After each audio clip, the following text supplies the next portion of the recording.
हाँ जी दोस्तों, आज के इस क्लास में आप सभी लोगों का स्वागत है। देखो, आज यहाँ पे बात करेंगे अकाउंटेंसी के बारे में और अकाउंट्स के क्वेश्चंस को हम लोग देखने वाले हैं। ठीक है।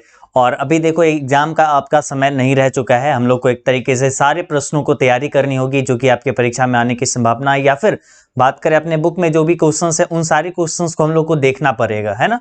तो इसलिए हम यहाँ पे ऑब्जेक्टिव, सब्जेक्टिव, इन सारी चीजों का आपका तैयारी करवा देते हैं। न्यूमेरिकल्स वगैरह आप लोग पूरे साल पढ़े होंगे, उस आधार पे ही बन पाएगी, जो सही बात है ना। और ऑलरेडी से चैनल पे न्यूमेरिकल का भी क्लास हुआ है, तो आप लोग चैनल पे आइए और उसके बाद अच्छे से देख लीजिएगा। ठीक है। इस क्लास के बाद न्यूमेरिकल्स की भी अलग से क्लास हुई है। ठीक है। और अभी हम लोग बात करते हैं, तो सबसे पहले अकाउंटेंसी के ऑब्जेक्टिव प्रश्नों को देखेंगे। ठीक है। आप सभी लोग इस क्लास में जब जुड़े हैं तो अभी से ये आप मान के चलिए कि आपको अच्छे से समझाया जाएगा। प्लस में अगर हम बात करें आज यहाँ पे क्या चीज देखेंगे, ठीक है, तो आज यहाँ पे सबसे पहले, ठीक है, सबसे पहले अगर हम बात करें, ठीक है, तो यहाँ पे आपका बुक जो है, ठीक है, बुक अकाउंट्स का जो है, ठीक है, अकाउंट्स के बुक को अगर बात करें तो दो पार्ट में बांटा गया है। ठीक है। पार्ट ए में, है ना, और पार्ट बी में। ठीक है। पार्ट बी में। ठीक है। तो आज हम लोग का एक तरीके से ऐसा समझो कि पार्ट ए खत्म हो जाएगा अच्छे से, मतलब अपने पास जितने भी NPO, partnership, goodwill, dissolution, admission, death, retiring, है ना, इस सबसे जो भी सवाल पूछे जाते हैं जो कि मेन है ना, ये आज कंप्लीट हो जाएगी। उसके बाद कल जो है, कल एक मिलेंगे और उसमें मतलब इसका अगला क्लास जो आएगी उसमें जो है सेकंड क्लास में आपको एक तरीके से पार्ट 2 यानी कंपनी वाला जो भी चीजें हैं, कंपनी बैलेंस शीट, ये सब चीजें जो भी रहती है, कैश फ्लो, है ना, ये सब चीजें कल कंप्लीट हो जाएगी यानी अगले क्लास में। ठीक है। तो आप सभी लोग इस दोनों क्लास को देख लेंगे और एक और क्लास जो रहेगी, ठीक है, एक एक्स्ट्रा क्लास जो रहने वाली है वो रहने वाली है ओनली फॉर सब्जेक्टिव क्वेश्चंस। ठीक है। Only for subjective type question. ठीक है। Subjective type question. ठीक है। और ये सब्जेक्टिव टाइप क्वेश्चंस का जो मिलेगा वो वीडियो मिलेगा। ठीक है। वो जो क्लास मिलेगी वो होने वाली है सुबह में, मॉर्निंग में। ठीक है। मॉर्निंग 8 AM पे। ठीक है। मॉर्निंग 8 AM पे क्लास लेंगे। ठीक है, कल सुबह। तो आप सभी लोग अच्छे से जुड़ जाइएगा। ठीक है। हिंदी और इंग्लिश दोनों मीडियम के। ठीक। अब हम लोग स्टार्ट करेंगे इस क्लास को और इनके सारे प्रश्न आपको बताना शुरू करें। इससे पहले आप सभी लोग एक बार इस क्लास को शेयर वगैरह कर लीजिए, सभी लोग, है ना, इस क्लास को और सारे स्टूडेंट तक पहुंचा दीजिए, कॉमर्स के और सारे जितने भी स्टूडेंट है ना, ताकि सारे स्टूडेंट देख सके। और हम पहले ना 200 क्वेश्चन ऑलमोस्ट दे रहे थे अकाउंट्स में। ठीक है। इस साल हम 200 ऑब्जेक्टिव नहीं दे रहे, बल्कि यहाँ पे थोड़ा सा ज्यादा क्वेश्चंस करवा रहे हैं। बुक 1 में ही हम लोग का लगभग 200 क्वेश्चन क्रॉस हो जाता है। ठीक है। फिर बुक 2 में आसपास 200 क्वेश्चन क्रॉस होगा, क्योंकि हम एक तरीके से सारे प्रश्नों को तैयारी करवा देने की कोशिश सोच रहे हैं। ठीक है। अगर 200 वाला देखना होगा तो 200 का ऑलरेडी हम पिछले साल करवाए हैं, उसको भी आप प्रेफर कर सकते हो, उसको भी जाके देख सकते हैं। ठीक है। नहीं तो आप सिंपल दोनों पार्ट जो करवाएंगे इस दोनों को देख लेना होगा। ठीक है। उसमें आपके सारे क्वेश्चंस इंक्लूड हो जाएंगे। चलो जी, शुरू करते हैं, हम लोग यहाँ पे स्टार्ट करते हैं। ठीक है। चलो, पहला सवाल से हम लोग शुरू करते हैं। ठीक है। पहले तो आप ये मान लेना कि समझने की कोशिश करना है, क्योंकि क्वेश्चंस अगर घुमाएगा तब भी आपको बनना चाहिए। ठीक है। आ जाइए। तो सबसे पहले, है ना,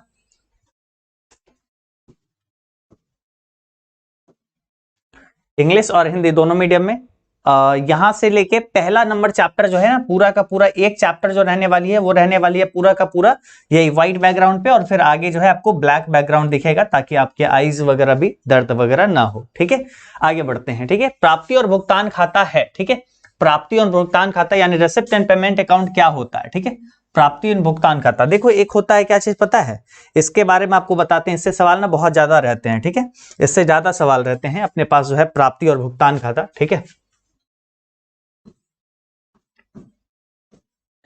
प्राप्ति एवं भुगतान खाता। ठीक है। यानी हम लोग इसको क्या कहते हैं,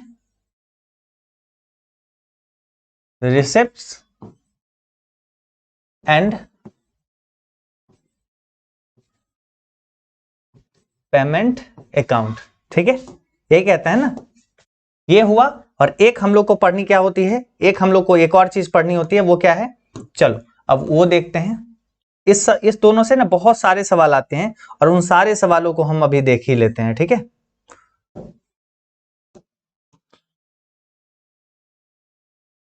चलिए, एक आता है अपने पास प्राप्ति एवं भुगतान खाता, एक आता आय व्यय खाता, ठीक है,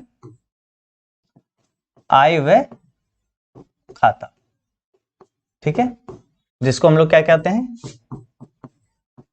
इनकम एंड एक्सपेंडिचर अकाउंट, ठीक है, यही कहते हैं। अब देखो अगर बात करें, ठीक है, इस दोनों के अंतर हम नहीं बता रहे यहां पे, बस बताते इसे क्वेश्चंस क्या क्या आती है।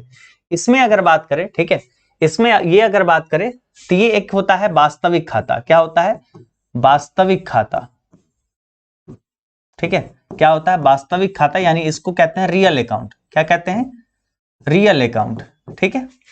यहां तक अगर आय व्यय खाता के बारे में बात करें तो ये होता है नाम मात्र खाता, ठीक है, नाम मात्र खाता, यानी एक तरीके से नॉमिनल अकाउंट, ठीक है। तो अगर इस टाइप का क्वेश्चन पूछेगा कि आय व्यय खाता कौन सा अकाउंट है, तो आप आराम से बना लोगे, आप आराम से बता दोगे, ठीक है। उसके बाद देखो, उसके बाद देखो और क्या क्या चीजें हैं, ठीक है।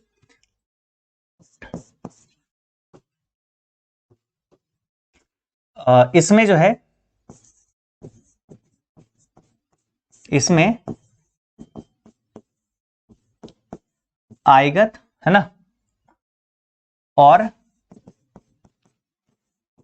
पूंजीगत, ठीक है, दोनों आते हैं, ठीक है,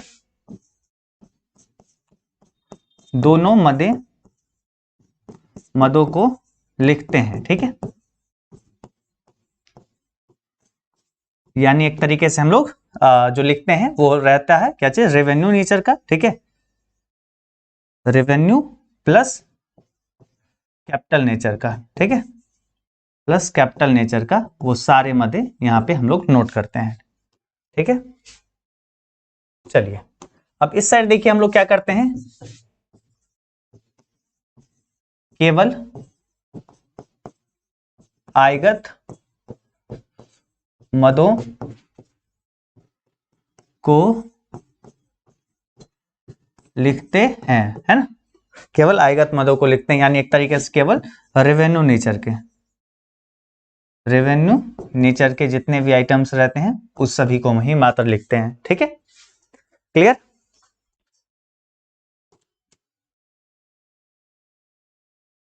चलिए, एक और चीज अगर देखिएगा, इसमें होता है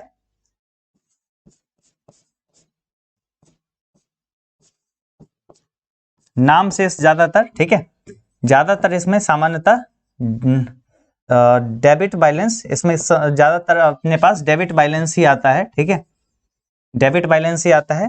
और इसमें क्या, ये क्या शो करता है, ये शो करता है आधिक्य घाटा, क्या करता है, आधिक्य घाटा, ठीक है, आधिक्य घाटा, ठीक है, मतलब आधिक्य या घाटा, ठीक है, सरप्लस और डेफिसिट, ठीक है, जिसको कहते हैं सरप्लस और डेफिसिट, है ना, बस यही शो करते हैं हम लोग इसमें, ठीक है। तो प्राप्ति एवं भुगतान खाता संबंधित ये सारे सवाल पूछे जाते हैं, आय व्यय खाता संबंधित ये सारे सवाल पूछे जाते हैं, ये इसमें कंफ्यूजन नहीं होनी चाहिए, ठीक है, ये सबका क्लियर। आगे बढ़े हम लोग,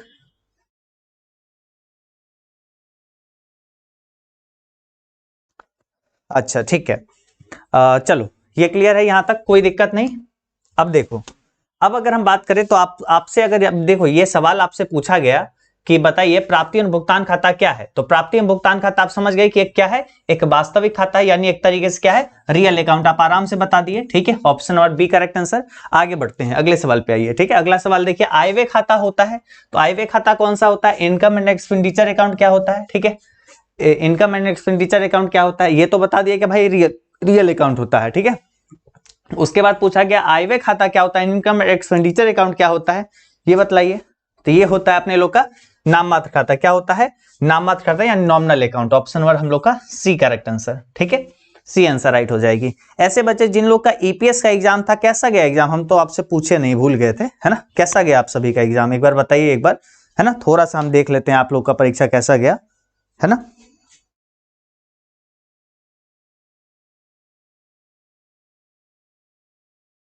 एपीएस वाले सभी स्टूडेंट, आप सभी का परीक्षा कैसा गया एक बार बताइए जल्दी से।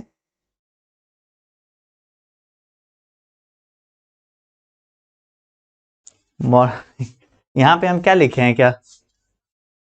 हाँ एम तो लिखे हैं, एम ही लिखे हैं वो।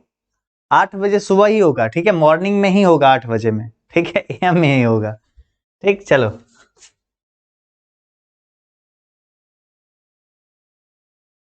सर बहुत अच्छा गया सर। ईपीएस में 90 से कम आए तो पढ़ाई छोड़ देंगे। चलो बहुत अच्छा था, 70 में 70 लड़ गया है। अच्छा लग रहा है क्वेश्चन लड़ा रहा। मैच करना होता है ये। चलो आगे बढ़ते हैं। चलो ठीक है, वो अच्छा गया, फिर अब बाकी आपका ये भी अच्छा जाएगा, ठीक है बिल्कुल। इसमें भी आपको क्वेश्चंस आपको डायरेक्टली देखने को डायरेक्ट मिलेगा ही मिलेगा, स्वाभाविक सी बात है। अभी हम लोग बढ़ते हैं, वसीयत को मानना चाहिए। देखो वसीयत क्या होता है, कैपिटल नेचर का होता है। लेजेसी हम लोग को एक बार मिलता है, legacy should be treated as, है ना, मृतक व्यक्ति से अपने पूर्वजों से ये सब मिलता है लेजेसी, है ना, वसीयत। तो ये सब जो होता है ये क्या, ये कौन सा होता है, ये दायित्व हो जाएगा, ठीक है, कैपिटल नेचर का होता है ना। कैपिटल रिसिप्ट भी ये होता है, ठीक है। तो ऑप्शन में हम लोग का ए हो जाएगा। ये जो है कहाँ क्या है, लाइबिलिटीज है, ठीक है, क्या है, दायित्व है, ठीक है, वसीयत। आगे बढ़ते हैं, अगले सवाल पे आते हैं। गैर व्यापारिक संगठनों का जो है आजीवन शुल्क माना जाता है। Life membership fees of non profit organisation stated as. देखो अब बात करें लाभ जो है ना, अगर गैर व्यापारिक संगठनों के लिए आजीवन संस्था शुल्क, ठीक है, आजीवन संस्था शुल्क यानी लाइफ मेंबरशिप फीस, यानी ये क्या होता है, ये जो है कोई भी अगर ऑर्गेनाइजेशन बात करे तो इसको क्या मिलते हैं, पूरी लाइफ में एक बार मिलता है, यानी एक बार जो मिलता है, यानी जो कम बार होगा या जो ना के बराबर होगा, बार बार नहीं होगा, उसको हम लोग कैपिटल नेचर में लेके चले जाएंगे। कहां पे, कैपिटल रिसिप्ट में लेके चले जाएंगे, पूंजीगत प्राप्ति, ठीक है। ऑप्शन नंबर हम लोग का ए करेक्ट आंसर हो जाएगी। और जो बार बार होगा उसको हम लोग रेवेन्यू नेचर में लेके चले जाएंगे। तो ये देखो आजीवन संस्था शुल्क है, मतलब पूरे आजीवन यानी पूरे उम्र भर में एक बार, ठीक है। इसको हम कहां ले जाएंगे, इसको ले जाएंगे कैपिटल रिसिप्ट में, ठीक है। Option number A correct answer. एक गैर व्यापारिक संस्था के लिए मानदेय का भुगतान होता है। For a non trading concern honorarium paid is, है ना। देखो मानदेय का भुगतान यानी हम लोग का खर्चा हो गया, है ना, एक तरीके से क्या हो गया, option number C correct answer क्या हो गया, वो एक तरीके से हम लोग का खर्चा हो गया, ठीक है, वो एक्सपेंस हो गया हम लोग का। ऑप्शन नंबर हम लोग का सी राइट आंसर, ठीक है। आगे बढ़ते हैं अगले सवाल पे। यदि स्पष्टता कुछ ना दिया हो तो प्रवेश शुल्क को माना जाता है, ठीक है, entrance fee unless otherwise stated is treated as. देखो एंट्रेंस फी के बारे में अगर कुछ भी नहीं दिया हो ना, तो चूंकि ये क्या होता है, जैसे आप देखो एंट्रेंस फी के बारे में आप अगर बात करोगे, ठीक है, तो एंट्रेंस फी के बारे में हम जस्ट एक और स्लाइड हम लिखे हुए हैं, ठीक है। देखो एंट्रेंस फी, ये ना इंग्लिश और हिंदी दोनों मीडियम वाले स्टूडेंट समझिए, ठीक है। देखिए एंट्रेंस फी जो होता है, जैसे कि एक ये ऐसा जो शुल्क सदस्य बनने के लिए दिए जाते हैं उसे प्रवेश शुल्क कहते हैं, जिसको हम लोग एंट्रेंस फी कहते हैं। किसी भी और क्लब वगैरह में एंट्रेंस करने के लिए, मतलब हम लोग को उसमें मेंबर बनने के लिए हम लोग जैसे फी देते हैं, उसी तरीके से इंटर करने के लिए हम लोग फी देते हैं शुरुआत में, है ना। ऐसे ही स्कूल में नामांकन करने के लिए एडमिशन फी देते हैं ना, तो ये सब रहती है। ये क्या होता है, ये बार बार देना पड़ता है ना। ये नॉर्मली क्या होता है, बार बार देना होता है। तो स्पष्टता अगर कुछ नहीं दिया हो तो हम लोग क्या करेंगे, स्पष्टता अगर कुछ नहीं दिया हो तो हम लोग इसको करेंगे, हम लोग इसको क्या करेंगे, हम लोग इसको करेंगे, हम लोग इसको कर देंगे रेवेन्यू नेचर में, ठीक है। और अगर दे देगा कि भाई एक बार ही लिया जाएगा, यानी एक तरीके से दे देगा कि कैपिटल नेचर का है, यानी एक ही बार किया जाएगा, तब तो हम लोग कैपिटल रिसिप्ट टिक करेंगे। लेकिन स्पष्ट अगर कुछ नहीं दिया हो, नॉर्मली अगर हमसे पूछ ले कि एंट्रेंस पे क्या होता है, एंट्रेंस पे रेवेन्यू नेचर का होता है, option number B correct answer. आगे बढ़ते हैं। Excess of income over expenditure is known as, है ना, व्यय पर आय की अधिकता, है ना, व्यय पर आय की अधिकता को क्या कहा जाता है। तो देखो आय ज्यादा हो गया, आय ज्यादा हो जाएगा तो हम लोग का डेफिसिट कैसे होगा, जब इनकम ज्यादा हो जाएगा तो वो सरप्लस हो जाएगा, क्या हो जाएगा, वो सरप्लस हो जाएगा, अधिशेष हो जाएगा। तो option number A right answer हो जाएगी, ठीक है। आगे बढ़े, चलो आगे बढ़ते हैं, चलो आगे बढ़ते हैं। अगला सवाल, लाभ न कमाने के लिए स्थापित जो है ना संस्थाएं तैयार करती है। Not for profit organisation prepare. देखो नॉट फॉर प्रॉफिट ऑर्गेनाइजेशन जो रहती है वो आयगत, उसको भाई रेवेन्यू से मतलब ही नहीं रहता है, एनपीओ यानी आयगत, ये जो आय व्यय खाता जो मतलब एक तरीके से नॉट फॉर प्रॉफिट, एनपीओ जो रहता है ना, नॉट फॉर प्रॉफिट ऑर्गेनाइजेशन जो रहता है, इसको प्रॉफिट करना है, इसको बिल्कुल भी नहीं करना है। इसको क्या करना है, वेलफेयर टू द सोसाइटी, मतलब समाज की सेवा इसको करना है। क्या करना है, समाज की सेवा करना है इसको, ठीक है। तो ये जो है इसको लाभ से मतलब क्या है, इसको व्यापारी खाता, ट्रेडिंग अकाउंट, ये सब काहे खोलेगा, ये सब है ना, ये सब नहीं खोलेगा, ये खोलेगा क्या चीज, ये बनाएगा आय व्यय खाता, यानी एक तरीके से इनकम एंड एक्सपेंडिचर अकाउंट। तो option number C correct answer. जैसे कि अगर बात करें तो देखो एक एनपीओ जो रहता है उसका फाइनल अकाउंट क्या होता है, अंतिम खाता अगर बात करें या अंतिम विवरण अगर बात करें, है ना, तो वो कौन कौन सा होता है, ये रहता है प्राप्ति एवं भुगतान खाता यानी रिसिप्ट एंड पेमेंट अकाउंट, आयव्यय खाता यानी इनकम एंड एक्सपेंडिचर अकाउंट, ठीक है, और तीसरा रहता है आर्थिक चिट्ठा यानी तुलन पत्र यानी बैलेंस शीट, ठीक है, ये 3 अकाउंट ये ओपन करती है, ठीक है, इसका ये अंतिम खाता है। चलो आगे बढ़ते हैं, ठीक है। तो यहाँ पे वही चीज पूछा गया ना कि लाभ ये जो है लाभ न कमाने वाली संस्थाएं तैयार करती है, तो वो तैयार करती है आयव्यय खाता, ठीक है। जैसे कि ये तीनों में से कोई भी ऑप्शन रहे तब भी आप टिक कर सकते हैं, ठीक है। आगे बढ़ते हैं, निम्न में से कौन सी मद प्राप्ति एवं भुगतान खाते में जाएगी, ठीक है। Out of the flowing item which one is shown in receipt and payment account, ठीक है, कौन जाएगा रिसिप्ट एंड पेमेंट अकाउंट में, तो रिसिप्ट एंड पेमेंट अकाउंट में जाता है कौन सा, देखो रिसिप्ट एंड पेमेंट अकाउंट अपने पास इसमें क्या जाता है, आएगत और पूंजीगत सारे मध्य हम लोग यहाँ पे जाता है, ठीक है। हम लोग का यहाँ पे क्या हो जाएगा, हम लोग का यहाँ पे हो जाएगा ऑप्शन नंबर सी आजीवन सदस्यता शुल्क, ठीक है। आजीवन सदस्यता शुल्क जो रहता है ये हम लोग का कहाँ जाएगा, ये एक तरीके से कैपिटल नेचर का हुआ, है ना, एक तरीके से लाइफ मेंबरशिप ही हुआ, एक बार मिलेगा, है ना। और कैपिटल तो भाई हम लोग को सिंपल सी बात है, ये कहाँ जाए, ये हम लोग का जाए, यही जाएगा, है ना, ऑप्शन नंबर सी, मतलब पूंजीगत ये प्राप्ति भुगतान खाता में यानी रिसिप्ट एंड पेमेंट अकाउंट में, है ना। नहीं तो आयव्यय खाता में तो जाना इसको है नहीं, ठीक है, इसको तो जाना है नहीं, तो option number C correct answer. आगे बढ़ते हैं, आजीवन सदस्यता शुल्क दिखाया जाता है, ठीक है। आजीवन सदस्यता शुल्क जो रहती है लाइफ मेंबरशिप फीस, ये कहाँ दिखाया जाता है, तो ये दिखाया जाता है, देखो प्राप्ति भुगतान खाता में तो जाएगा रिसिप्ट एंड पेमेंट अकाउंट में, और इसमें जाएगा तो इसका यहाँ पे जितना भी कैपिटल नेचर का रहता है वो सब स्थिति विवरण में जाएगा ही, ठीक है, मतलब स्थिति विवरण के दायित्व भाग में, ठीक है, liability side of balance sheet. Option number हम लोग का यहाँ पे क्या हो जाएगा, ऑप्शन नंबर हम लोग का यहाँ पे हो जाने वाली है ए और बी दोनों, यानी option number C right answer, ठीक है, सी यहाँ पे करेक्ट आंसर। अगले सवाल पे बढ़ते हैं, अगला सवाल देखिए, अगला सवाल है, अच्छा सॉरी, सी में यहाँ पे देखो, सी में नहीं है, यहाँ पे डी में है, ठीक है, डी में है ए और बी दोनों, ठीक है। नॉर्मली जैसे सी में रहता है इसलिए हम सी भी टिक कर दिए, दोनों देखे और ऑप्शन पढ़े नहीं, तो ये हर बारी आप नहीं करिएगा, ठीक है, देखो मेरे से मिस्टेक हुई, आप मत करिएगा, ठीक है। 10 का यहाँ पे हो जाएगा अपने पास डी करेक्ट आंसर। आगे बढ़ते हैं, प्राप्ति एवं भुगतान खाता समानता दर्शाता है, ठीक है, प्राप्ति एवं भुगतान खाता, ठीक है। Receipt and payment account generally जो शो करता है वो क्या करता है, देखो हम आपको जस्ट लिख दिए नाम से, है ना, ये जनरली जो सामान्यता जो है ये नाम से दर्शाता है, और आयव्यय खाता आधे के घाटा दर्शाता है यानी सरप्लस और डेफिसिट, ठीक है, तो ये आपको ध्यान में रखना है, ठीक है। तो यहाँ पे हो जाएगा प्राप्ति एवं भुगतान खाता जो है जनरली ये डेबिट सेल्स, ठीक है, ये जो है डेबिट बैलेंस ये शो करता है, ऑप्शन 1 हम लोग का B correct answer.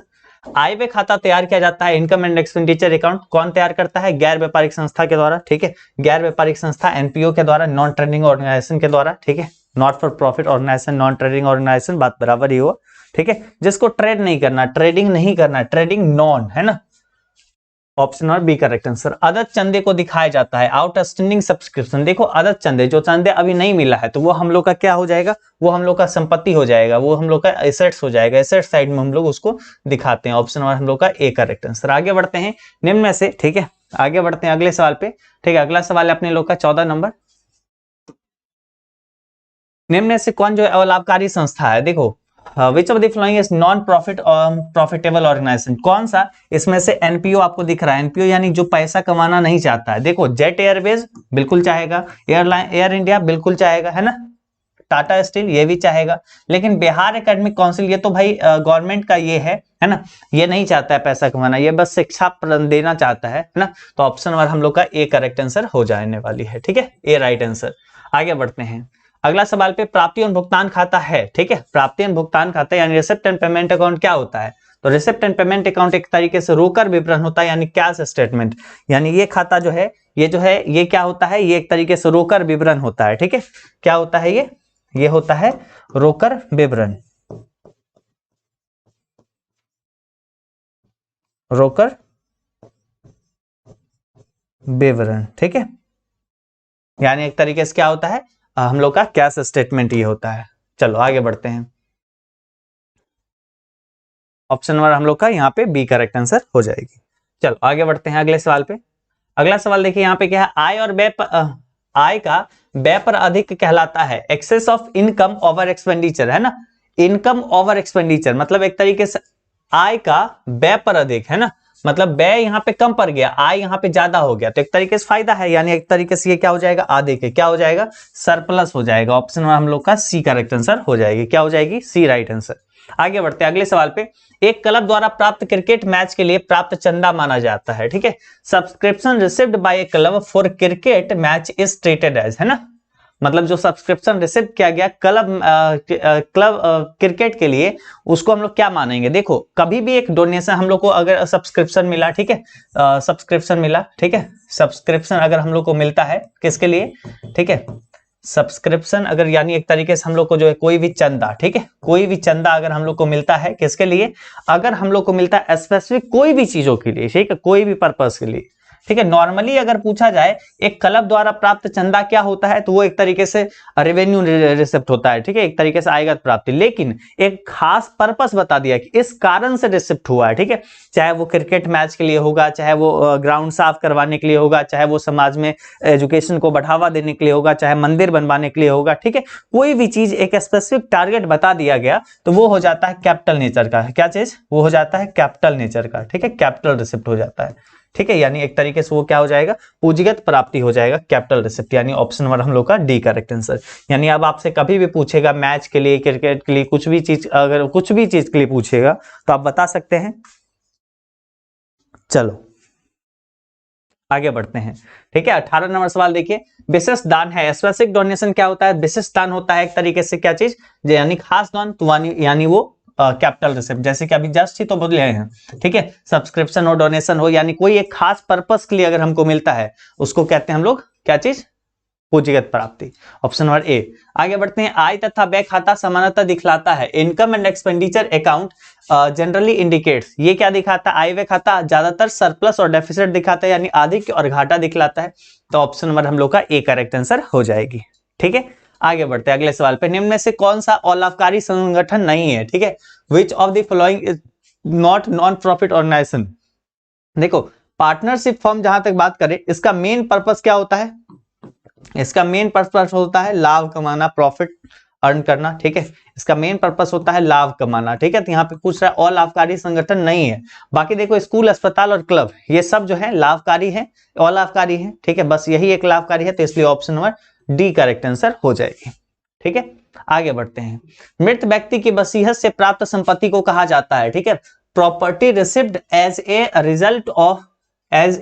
Result of the will of the deceased person, है ना, पर्सन, है ना, deceased person is called dash, तो उसको कहते हैं हम लोग रिक्त या लेजेसी, है ना, रिक्त वसीयत या लेजेसी, है ना, option number A correct answer, ठीक है। मतलब मृत व्यक्ति से वसीयत से प्राप्त संपत्ति को कहा जाता है हम लोग लेजेसी कहते हैं, या फिर एक तरीके से रिक्त वसीयत कहते हैं। आगे बढ़ते हैं, पुराने अखबारों की बिक्री है, सेल ऑफ ओल्ड न्यूज़पेपर, भाई ओल्ड न्यूज़पेपर, पुराने अखबारों को बेच के क्या हम बहुत ज्यादा अमाउंट का कुछ सेल कर पाएंगे, नहीं, छोटा अमाउंट है, स्मॉल अमाउंट है, तो हम लोग इसको कर देते हैं रेवेन्यू में, ठीक है, आयगत प्राप्ति में। बराबर अमाउंट अगर होगा तो हम लोग कैपिटल रिसिप्ट में भेज देंगे, ठीक है, option number B correct answer. आगे बढ़ते हैं, सचिव को मानदेय का भुगतान एक तरीके से क्या है, ये हम लोग का आयगत व्यय है, मतलब बार बार करना पड़ता है, honorarium secretary, payment of honorarium secretary is, है ना, treated as revenue expenditure, option और हम लोग का हो जाएगी बी करेक्ट आंसर। आगे बढ़ते हैं, गैर व्यापारिक संस्थाओं में देयताओं पर परिसंपत्ति का अधिक, है ना, मतलब the excess of assets over liabilities in non trading concern is term as, है ना।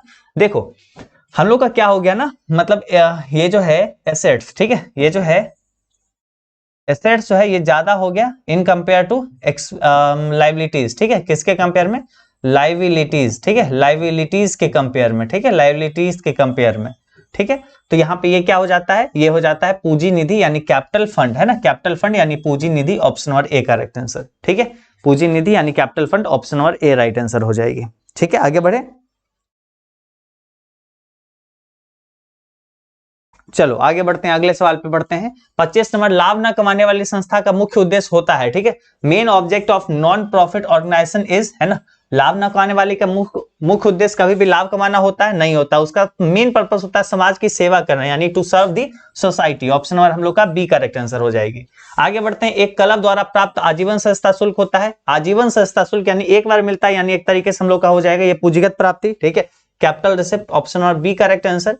आगे बढ़ते हैं, चालू वर्ष के दौरान अग्रिम प्राप्त चंदे, है ना, जो हमको चंदा पहले ही प्राप्त हो गया, तो वो क्या होता है, subscription received in advance during the current year, है ना, मतलब एक तरीके से मानो कि अगर हम आपको आपके पास गए और आप हमको 1000 रुपया पकड़ा दिए कि अगले साल हम इसका लेंगे, तो हमारी जिम्मेवारी बन जाती है ना कि भाई हम उस पैसा का संभाल कर रखें ताकि आप अगले साल हमसे मांगो तो हम दे सके। तो अग्रिम जो प्राप्त चंदा हो गया, यानी जो पहले मिल गया हम लोग को एक तरीके से सब्सक्रिप्शन रिसीव इन एडवांस, यानी पहले जो एडवांस में मिल गया वो हम लोग के लिए क्या हो जाएगा, लायबिलिटी हो जाएगा, वो हम लोग के लिए क्या हो जाएगा, एक दायित्व हो जाएगा। जैसे आप अगर हमको 1000 रुपया दे दोगे और बोलोगे अगला साल लेंगे भाई तुमसे ये पैसा, तो ये क्या हो जाएगा, हम लोग के लिए वो हो जाएगा एक तरीके से जिम्मेवारी, मेरे लिए वो क्या हो जाएगा भाई, लायबिलिटी हो जाएगा, है ना, उससे उसका पैसा हमको लौटाना है। Option number C correct answer. एक संस्था द्वारा प्राप्त चंदा है, चंदा जो है आमगत प्राप्ति होती है, क्योंकि एनपीओ जो है चंदा पे ही चलता है, उसके लिए चंदा आम बात है, ठीक है। लेकिन एक खास पर्पस के लिए, जैसे बोलते क्रिकेट मैच के लिए, बिल्कुल वो कैपिटल नेचर का बन जाएगा, तभी तुरंत परिवर्तित हो जाएगा, तुरंत चेंज हो जाएगा। आगे बढ़ते हैं अगला सवाल पे। एक बैंक आय व्यय खाता में लिखे जाते हैं लेन देन दर्ज करने के लिए, आय व्यय खाता है ना, तो आय व्यय खाता में केवल आयगत प्रकृति की, केवल रेवेन्यू नेचर का, ठीक है। जैसे कि यहाँ पे देखो हम लिखे थे ना, आय व्यय खाता में केवल आयगत मदों को लिखे जाते हैं, यानी केवल रेवेन्यू नेचर के जितने भी आइटम्स होते हैं मात्र हम लोग उसी को लिखते हैं, और इधर जो है इनकम एंड एक्सपेंडिचर अकाउंट में दोनों लिखते हैं, ठीक है, आयगत और पूंजीगत, ठीक है। आगे बढ़ते हैं।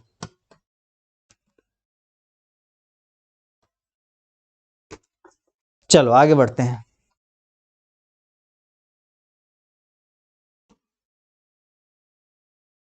चलिए अगले सवाल पे बढ़ते हैं।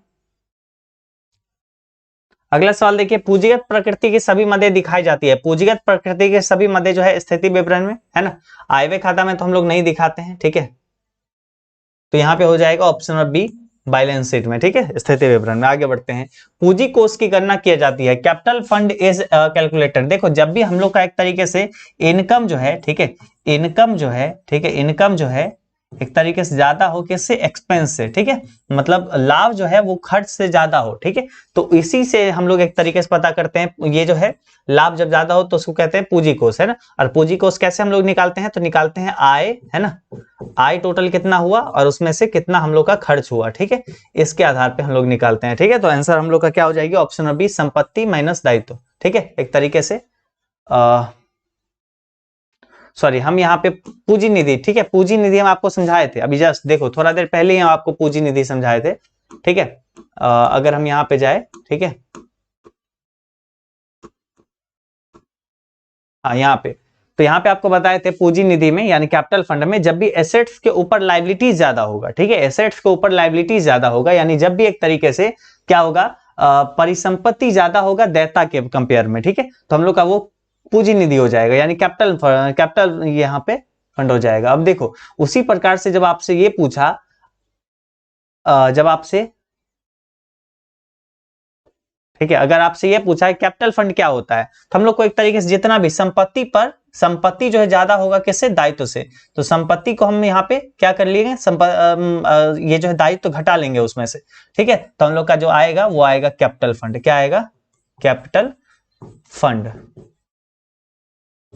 ठीक है, option number B correct answer. आगे बढ़ते हैं, ठीक है, क्लियर है, चलो आगे बढ़ते हैं।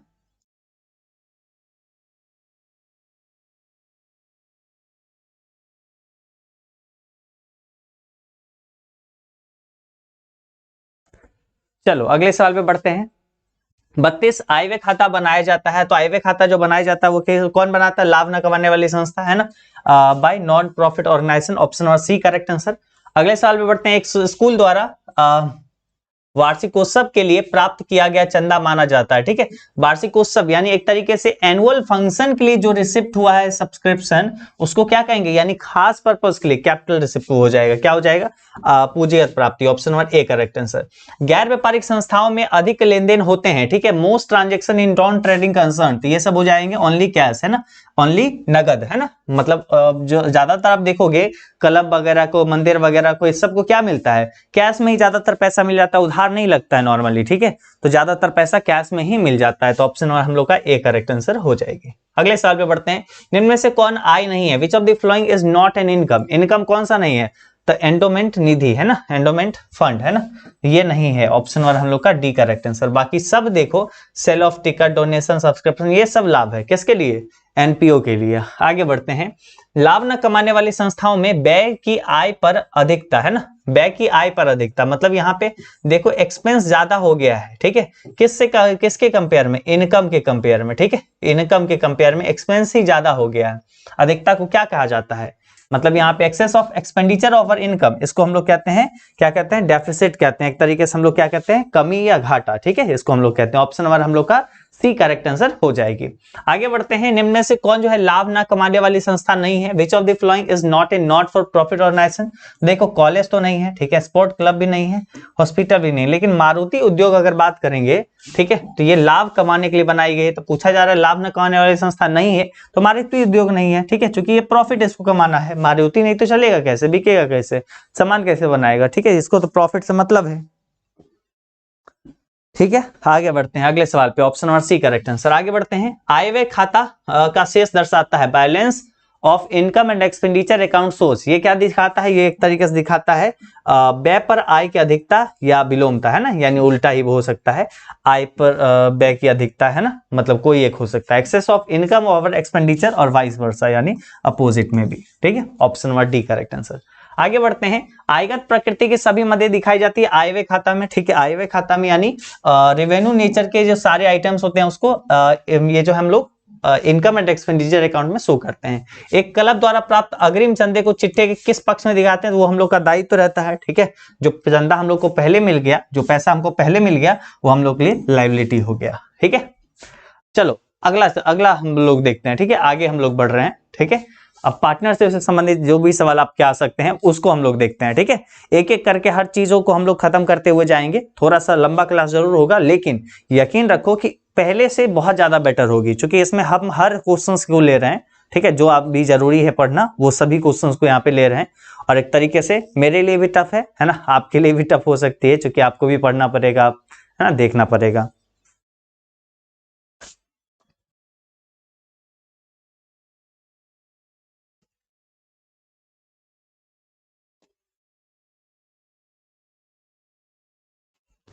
चलो आगे बढ़ते हैं अगले सवाल पे। अगला सवाल देखिए अपने पास क्या है, साझेदार के वेतन से नाम किया जाता है, ठीक है, साझेदार के वेतन से नाम किया जाता है, ठीक है, क्या चीज, पार्टनर सैलरी इज डेबिटेड, है ना, पार्टनर सैलरी जो डेबिट किया जाता है वो क्या जाता है, लाभ हानि नियोजन खाता से, ठीक है, साझेदार के वेतन से नाम किया जाता है, पार्टनर सैलरी जो है profit and loss appropriation account में जो है नाम किया जाता है, या एक तरीके से डेबिट किया जाता है, option number C correct answer. चालू खाता खोलने चाहिए जब पूंजी क्या हो, current account is of the partners should be opened when the capital are dash। देखो एक तरीके से अगर बात करें, नहीं तो हम आपको हाँ यहीं पे यहाँ पे ही समझा देते हैं, ठीक है,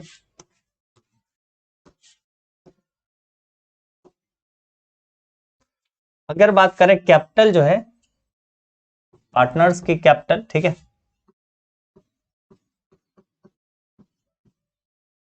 पार्टनर्स कैपिटल जो है यानी एक तरीके से साझेदार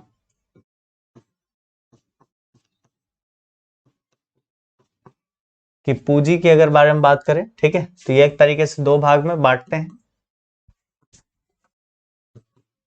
ठीक है, एक जब क्या होता है परिवर्तित, यानी एक तरीके से फ्लैक्चुएटिंग,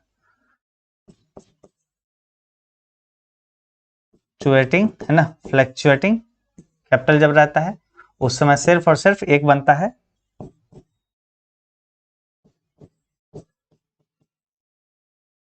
पार्टनर्स कैपिटल अकाउंट, ठीक है, जब परिवर्तित रहता है, परिवर्तनशील रहता है, और जब एक तरीके से स्थिर रहता है, ठीक है, यानी फिक्स्ड रहता है, उस समय क्या होता है, उस समय हम लोग का बनता है क्या चीज, उस समय बनता है दो अकाउंट, ठीक है, एक तरीके से एक होता है पार्टनर्स कैपिटल अकाउंट, ठीक है, और एक होता है पार्टनर्स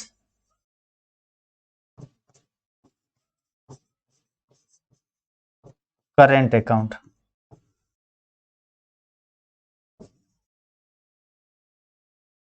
ठीक है, ये होता है। क्लियर?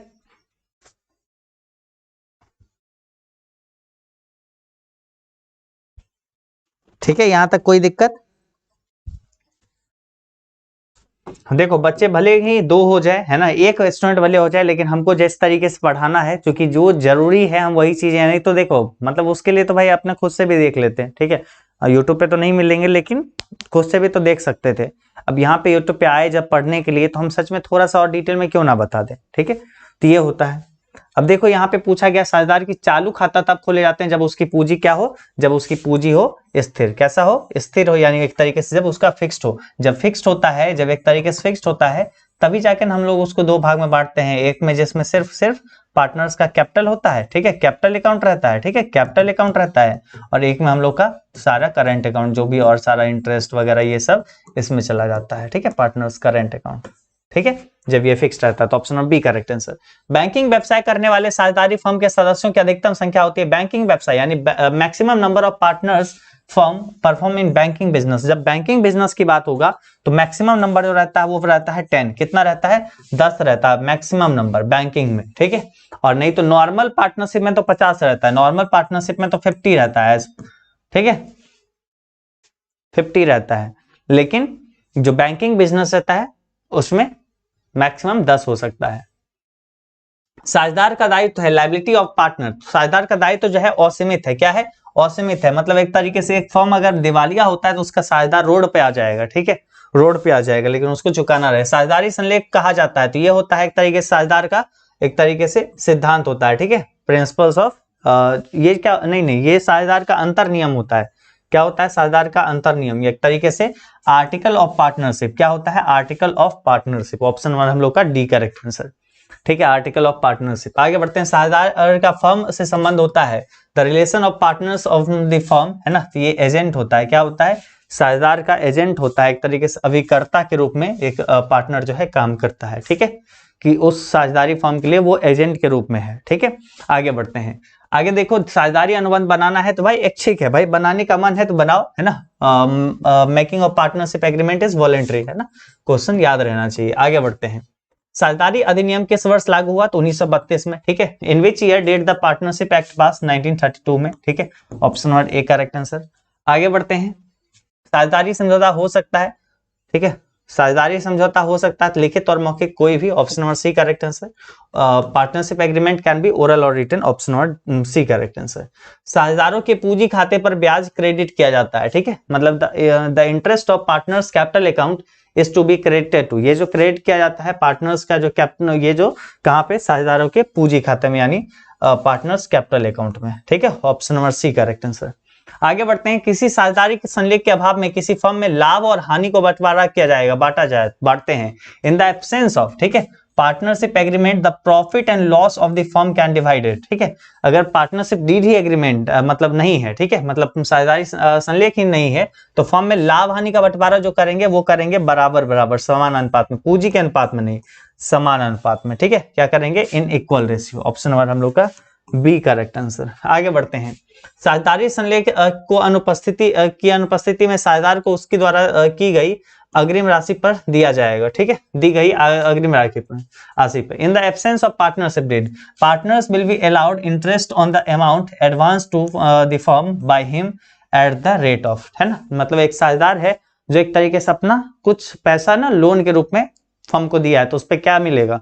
उस पर 6% मिलेगा, अगर कोई भी अनुबंध नहीं बना हुआ तो बाय डिफॉल्ट उसको 6% का मिलेगा। ठीक है, चलो आगे बढ़े।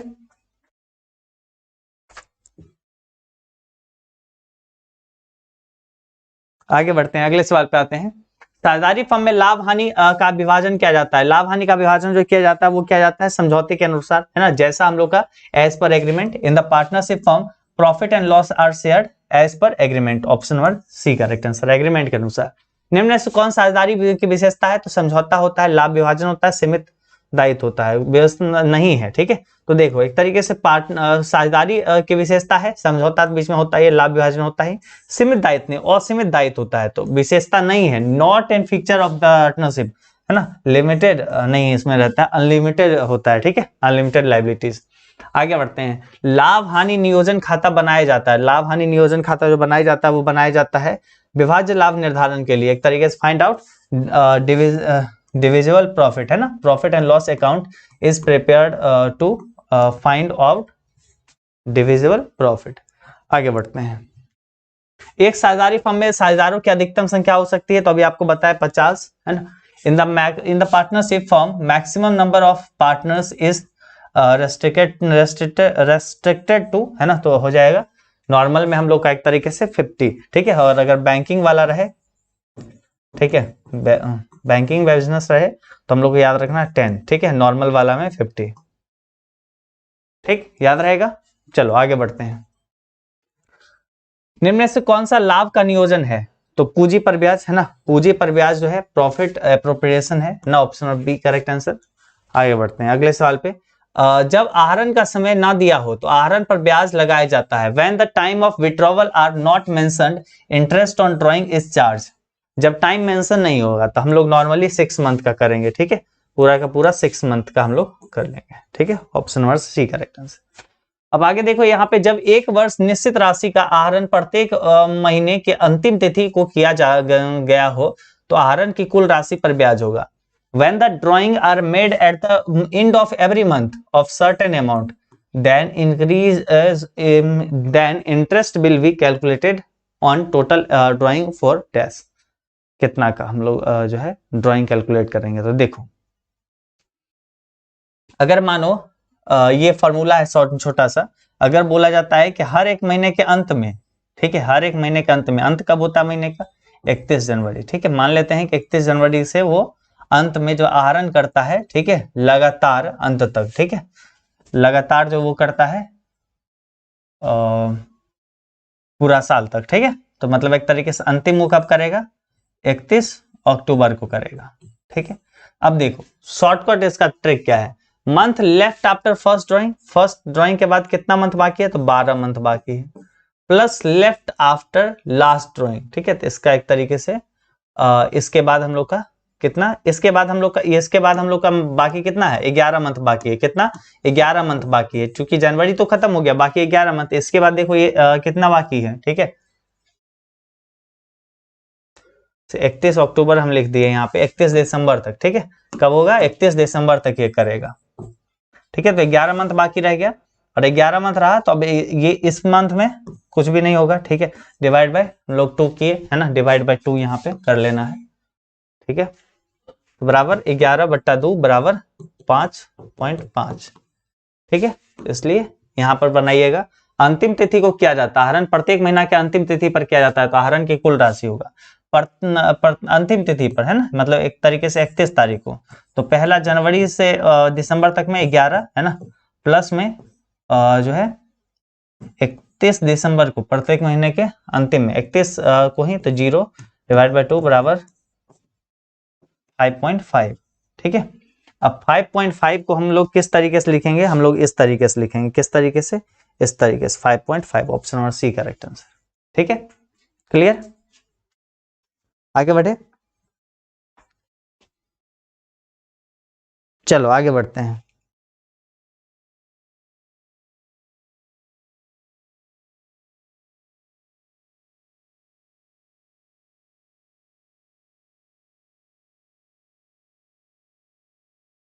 चलो आगे बढ़े। समझ में आया इसको? ये सवाल सबको? इस टाइप के और सारे, उस टाइप के और सारे सवाल पूछे जा सकते हैं। चलो इसका जवाब जल्दी से दो, है ना।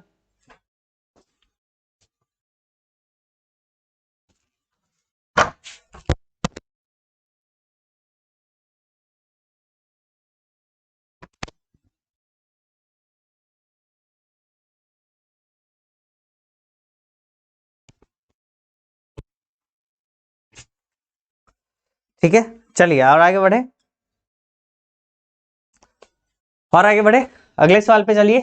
अगला सवाल देखिए क्या है। फर्म के लिए साझेदार पर आहरण पर ब्याज है। आहरण पर अगर ब्याज दे रहा है ना, मतलब फर्म के लिए आहरण पर ब्याज, अगर मान लेते हैं साझेदार फर्म से पैसा निकाला, ठीक है, मान लेते हैं वो 1 लाख रुपया निकाला, ठीक है, और अगर उसको इंटरेस्ट दे रहा है फर्म को, तो फर्म के लिए वो क्या होगा, ऑब्वियस सी बात है, प्राप्ति होगा, एक तरीके से उसके लिए फायदा ही बात है ना, उसके लिए तो गेन ही होगा। For the firm interest on partners drawing is gain. Option number ए, साझेदारी संलेख का अभाव में साझेदार हकदार है, ठीक है। In the absence of partnership deed partners are not entitled to receive. देखो अनटिल अनलेस कि भाई साझेदारी फर्म मतलब साझेदार क्या करे, संलेख वगैरह बना ले, एग्रीमेंट बना ले कि नहीं हमको सैलरी मिलना चाहिए, कमीशन मिलना चाहिए, इंटरेस्ट कैपिटल जो हम पैसा लगाए हैं उस पर इंटरेस्ट मिलना चाहिए, ये सब मिलने के अगर उस साझेदारी संलेख पर रहता है तब तो ठीक है, नहीं तो नॉर्मली क्या होगा, उसको ना वेतन मिलेगा, ना कमीशन मिलेगा, ना पूंजी पर ब्याज मिलेगा, ठीक है। तो ऑप्शन नंबर हम लोग का यहाँ पे डी करेक्ट आंसर हो जाएगी। चलो आगे बढ़ते हैं। यदि प्रत्येक तिमाही के प्रथम दिन जो है समान राशि का आहरण किया जाता है, ठीक है, तो आहरण की कुल राशि पर ब्याज की गणना होगी, ठीक है। Fix amount is withdrawal at the first day of every quarter for interest on total drawing will be calculated. देखो एक तरीके से प्रत्येक तिमाही के प्रथम दिन पर, हर एक तिमाही के प्रथम दिन पर, है ना, हर एक तिमाही के प्रथम दिन पर, मतलब पहला जो है 1 जनवरी को किया गया, ठीक है, और अंतिम कब किया जाएगा, पहला 1 जनवरी को, उसके बाद जनवरी फरवरी मार्च, है ना, अप्रैल को, है ना, 1 अप्रैल को, और उसके बाद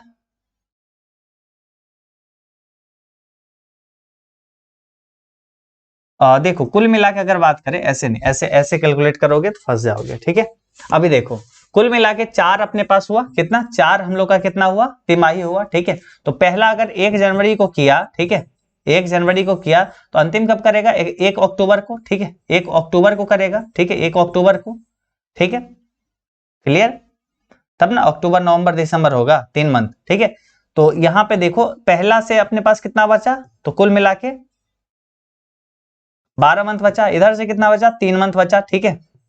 तो डिवाइड बाय 2 किए तो 15/2 बराबर क्या हो गया, 7.5, है ना, 7.5, है ना, तो 7.5 ही लग गया। Option number D correct answer, ठीक है। तो ये बनाने आ गया। इस टाइप का अगर कोई भी सवाल देगा तो आप बना लोगे। चलो आगे बढ़ते हैं अगले सवाल पे।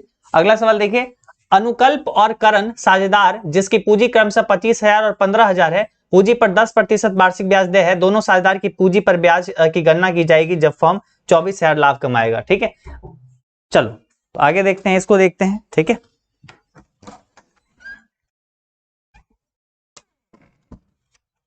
चलो अब इसको देखते हैं। इसमें देखो क्या है, अनुकल्प और करण आर पार्टनर है, ठीक है, कैपिटल 25,000 है, ठीक है, 15,000 है रिस्पेक्टली दोनों का, ठीक है। Interest payable on 10% per annum, find the interest on capital for both partners when the profit earn by the firm is 2400, ठीक है। तो यहाँ पे एक तरीके से अभी निकालोगे अगर, ठीक है, इसको अगर निकालोगे तो 1500 और 900 आ जाएगा, ठीक है, 1500 और 900 आ जाएगा। तो ऑप्शन वन अपना बी करेक्ट आंसर हो जाएगा। इसको आराम से आप लोग निकाल लेना, ठीक है, 10% से मिलेगा, ठीक है।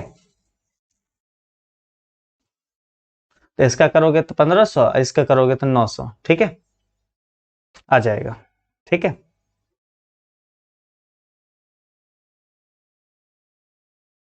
हाँ ठीक है, ऑप्शन और बी करेक्ट आंसर। आगे बढ़ते हैं।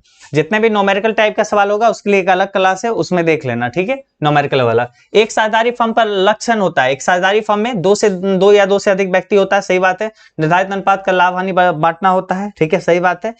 उसके बाद अपने पास है व्यवसाय का सभी के द्वारा या उनमें से किसी के द्वारा चलाया जाता है, बिल्कुल सही बात है ना, option number D correct answer हो जाएगा, है ना। फीचर्स ऑफ पार्टनरशिप फर्म, तो 2 और मोर पर्सन, है ना, sharing profit and loss in the agreement ratio, सही बात है, agreed ratio, business carried on by all or any of them, है ना। तो ऑप्शन नंबर हम लोग का डी करेक्ट आंसर हो जाएगी। चलिए, यदि समान जो है मासिक राशि प्रत्येक माह के शुरू में आहरण के रूप में निकाली जाती है तो कौन सा समय ध्यान में रखा जाना होता है, ठीक है, रखा जाएगा। मतलब कंसिडर क्या, if equal monthly amount is drawn from drawing at the beginning of each month, है ना, हर मंथ के स्टार्टिंग में, ठीक है, हर मंथ के स्टार्टिंग में, मान लो 1 जनवरी को निकाला गया, ठीक है, तो ऐसे ही लास्ट कब निकाला जाएगा, 31 जनवरी को, यानी एक तरीके 1 जनवरी को, ठीक है, 1 दिसंबर को, ठीक है, 1 दिसंबर को, ठीक है।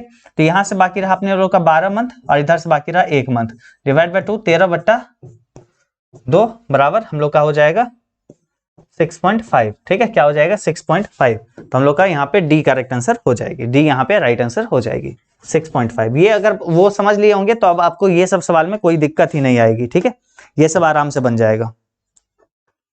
ठीक, आगे बढ़े।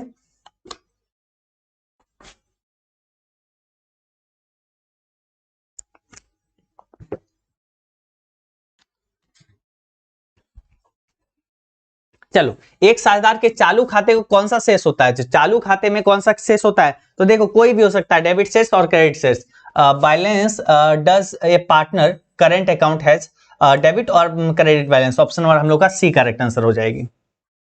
ए प्रति माह 1,000 रुपया प्रत्येक माह के अंत में आहरित करता है, यदि ब्याज का दर 5% है तो आहरण पर क्या ब्याज होगा, है ना, मतलब ए draw 1,000 per month on the last day of every month if the rate of interest 5% then the total interest on drawing are dash, है ना। तो एवरी मंथ के लास्ट डे पर, ठीक है, मतलब एक तरीके से मान लो 31 जनवरी को निकाला, इसी तरीके से 31 दिसंबर को निकाला, ठीक है। तो अब देखो कैसे करेंगे, लास्ट में इसके बाद कितना मंथ बाकी रहा, 11 मंथ, प्लस इधर तो 0 डिवाइड बाय 2 बराबर हम लोग का हो गया 11/2 बराबर हम लोग का क्या हो गया 5.5, ठीक है। अब देखो 1,000 रुपया है, ठीक है, 1,000 रुपया है, 5% है ना, इंटरेस्ट है 5%, ठीक है, डिवाइड बाय 5.5, ठीक है, इससे ये काटे, ठीक है, 10×5=50, है ना, इंटू 5.5, इसको करोगे, है ना, बराबर आ जाएगा अपने पास 50 275, ठीक है, 275, ठीक है, कितना हो जाएगा 275। तो ऑप्शन और हम लोग का यहाँ पे बी करेक्ट आंसर हो जाएगी, ठीक है, बनाना सीख गए। आगे बढ़ते हैं, अगले सवाल में बढ़ते हैं। किसी ठहराव की अनुपस्थिति में साझेदार पाने का हकदार है, क्या चीज, देखो ठहराव की अनुपस्थिति में उसको वेतन नहीं मिलेगा, ठीक है, उसको कमीशन नहीं मिलेगा, पूंजी के अनुपात के लाभ का हिस्सा नहीं मिलेगा, उसको मिलेगा सिर्फ ऋण और अग्रिमों के ब्याज, है ना, मतलब उसको सैलरी नहीं मिलेगा, उसको profit share in capital ratio नहीं मिलेगा, कमीशन नहीं मिलेगा, interest on and loan and advance मिलेगा, ठीक है, लोन ऑन एडवांस, ठीक है, लोन एंड एडवांस में, हाँ इंटरेस्ट मिलेगा लोन और एडवांस दोनों पे, ठीक है, तो option number C correct answer. आगे बढ़ते हैं, परिवर्तनशील पूंजी खाते को क्रेडिट किया जाता है, fluctuating capital account is credited with, ये क्रेडिट किया जाता है इसमें पूंजी पर ब्याज, फर्म वर्ष लाभ, उसके बाद साझेदारी में पारिश्रमिक यानी एक तरीके से रेमुनरेशन ऑफ पार्टनर्स, ये सब किया जाता है, तो ऑप्शन नंबर हम लोग का डी करेक्ट आंसर।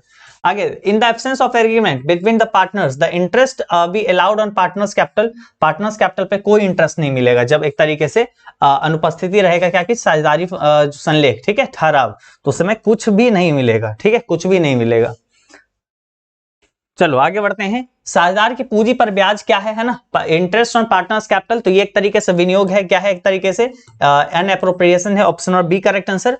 गंभीर जो है 12% पर वर्ष के आहरण पर ब्याज की गणना कीजिए यदि वो प्रत्येक माह के प्रारंभ में हर बार 2,000 रुपया निकालता है, 2,000 आहरण करता है, मतलब 2,000 विड्रॉन करता है, 12% का हम लोग का ड्रॉइंग है, ठीक है, once in beginning of each month, है ना, मतलब स्टार्टिंग में, जैसे एक तरीके से 1 जनवरी को किया, इसी तरीके से 31 जनवरी को वो किया, 1 जनवरी को, 1 दिसंबर को वो किया, ठीक है, 1 दिसंबर को वो किया, ठीक है, तो एक तरीके से इधर 12 मंथ हो गया, इधर 1 मंथ हो गया, डिवाइड बाय 2 किया यानी 13/2 हुआ, है ना, 13/2 यानी 6.5, है ना, अपने पास 6.5 आ गया, तो वो कितना निकाला 2,000 रुपया निकाला, ठीक है, 2,000 रुपया निकाला कितना से 12, है ना, 12 डिवाइड बाय 100, ठीक है, इंटू 6.5, इसको करोगे आप लोग का आंसर आ जाएगा, ठीक है, आंसर इसको आप कैलकुलेट करोगे तो आंसर अपने लोग का 1560 आ जाएगी, ठीक है, कर लेना, ठीक है, हो जाएगी।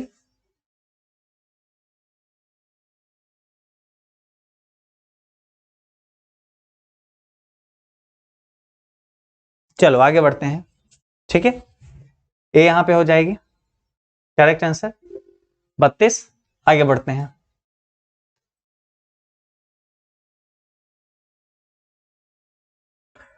यदि प्रत्येक तिमाही के प्रथम दिन पर, है ना, प्रथम दिन पर प्रत्येक तिमाही, पहला तिमाही कहां पे होगा, पहला तिमाही होगा जनवरी में, ठीक है, प्रथम दिन तिमाही 1 जनवरी से लेके, है ना, 31 मार्च हुआ, है ना, तो 1 जनवरी को वो विड्रॉ किया, ठीक है, सिंपल।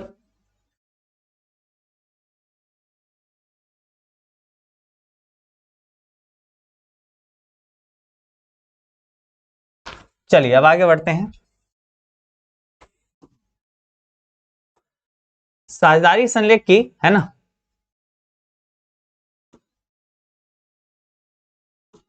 साझेदारी संलेख की अनुपस्थिति में साझेदार को उनके द्वारा फर्म को दी गई अग्रिम राशि पर दिया जाएगा। यानी एक तरीके से पार्टनरशिप एग्रीमेंट एब्सेंस है, लेकिन जो भी वो एडवांस मनी दिया हुआ, एडवांस अमाउंट दिया है, उस पे उसको 6% का इंटरेस्ट मिलना चाहिए, है ना। ऑप्शन और बी करेक्ट आंसर। साझेदारी के आहरण पर ब्याज है interest on partners drawing in the partners asset as.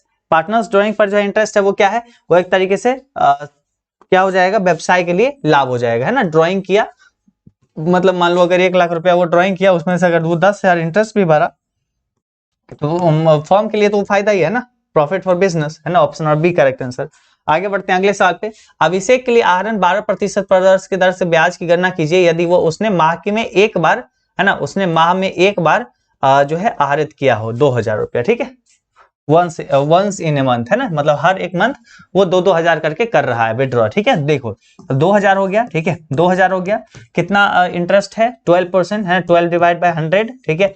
और जब कुछ भी नहीं दिया हो कि शुरू में कर रहा है कि लास्ट में कर रहा है, तो हम लोग 6 मान लेंगे, ठीक है। तो अब ये दो का टर्म खत्म, तो 20 इंटू 12 इंटू 6, ठीक है, 20 इंटू 12 इंटू 6, इसको करोगे तो अपने पास आ जाएगी ऑप्शन नंबर ए, है ना, 1440। Option number A correct answer. आगे बढ़ते हैं। किसी समझौते के अभाव में साझेदारी फर्म के लाभ हानि का विभाजन किया जाता है। तो लाभ हानि का विभाजन जो किया जाता है बराबर बराबर इक्वल्स, है ना, इक्वल्स किया जाता है बराबर बराबर। In the absence of any agreement the profit and loss of the firm are shared equally. चलो आगे बढ़ते हैं अगले सवाल। साझेदारी समझौते की अनुपस्थिति में साझेदार के ऋण पर ब्याज दिया जाता है। ऋण पर जो ब्याज दिया जाता है वो दिया जाता है कितना, 6, है ना, 6%।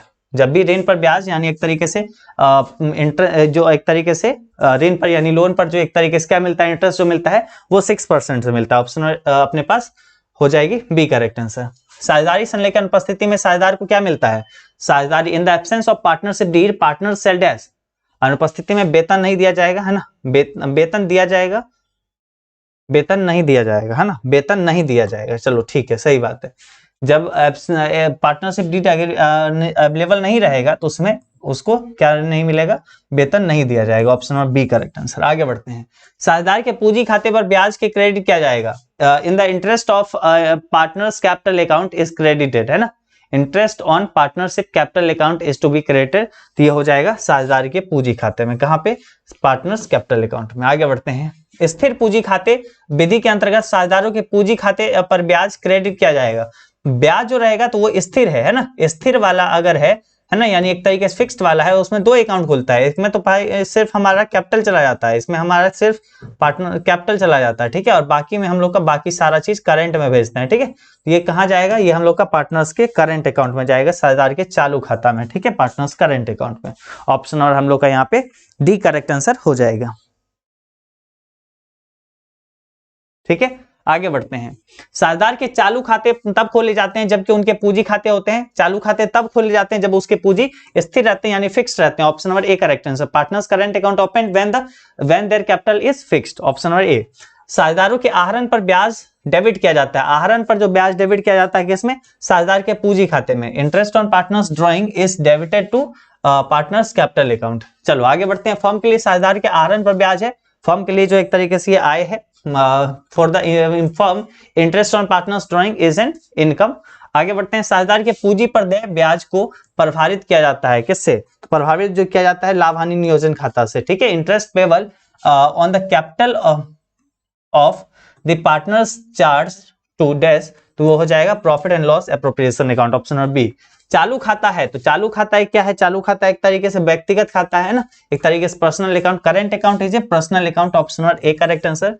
साझेदार के चालू खाते को हमेशा होगा, चालू खाते में, साझेदार के चालू खाता में हमेशा क्या होगा भाई, देखो नाम और जमा कोई भी हो सकता है, तो option number C correct answer हो जाएगा। The current account of partners will always be debited और क्रेडिट कोई भी हो सकता है, तो option number C correct answer. साझेदार के पूंजी पर ब्याज की गणना होती है, तो प्रारंभिक पूंजी पर किस पे, interest on partners capital calculated on dash, तो कैपिटल इन द बिगनिंग, जो भी स्टार्टिंग में कैपिटल आया है बस उसी पे हम लोग इंटरेस्ट का कैलकुलेशन कर सकते हैं, ठीक है। चलो आगे बढ़ते हैं अगले सवाल पे। साझेदारी संलेख तैयार किया जाता है, तो ये साझेदारी संलेख जो है वो एक तरीके से स्वेच्छा पर है कि भाई करना है तो करो, नहीं करना है कोई दिक्कत नहीं। Partners preparation of partnership deed तो वॉलेंट्री हो जाएगी। चलिए अगला चैप्टर पे हम लोग बढ़ते हैं, है ना, अगला चैप्टर पे बढ़ते हैं। एकांकी व्यापार में ख्याति का मूल्यांकन आवश्यक नहीं है, ठीक है। The valuation of goodwill is not necessary in sole trading, ठीक है। तो जब व्यवसाय ही हम लोग एक तरीके से बंद कर रहे होंगे तो हम लोग गुडविल को जो है ना कैलकुलेट करके ही हम लोग क्या करेंगे, ठीक है। Valuation of goodwill is not necessary in sole trading on closing of the firm, option D correct answer. निम्न घटक ख्याति को प्रभावित करते हैं सिवाय डैश, है ना। तो देखो व्यवसाय की प्रकृति, प्रबंध की क्षमता, तकनीकी ज्ञान और ग्राहकों की स्थिति, ये जो है ख्याति को प्रभावित करते हैं ये सब, और ये नहीं करते हैं, ठीक है। ये सभी करते हैं अगर हम लोग एक तरीके से अफेक्टिंग गुडविल, है ना, एक्सेप्ट सिर्फ किसके अलावा नहीं करता है, ठीक है। कौन कौन करता है, तो देखो ये सब करता है, नेचर ऑफ बिजनेस ये सब करता है, एफिशिएंसी ऑफ मैनेजमेंट, बहुत अच्छा मैनेजमेंट है तब भी गुडविल अच्छा होगा, टेक्निकल नॉलेज भी बहुत अच्छा है तब भी गुडविल अच्छा होगा। यहाँ पे लोकेशन ऑफ द कस्टमर, इससे हम लोग का कोई जो है गुडविल इफेक्ट नहीं होगा, option number D correct answer. आगे बढ़ते हैं।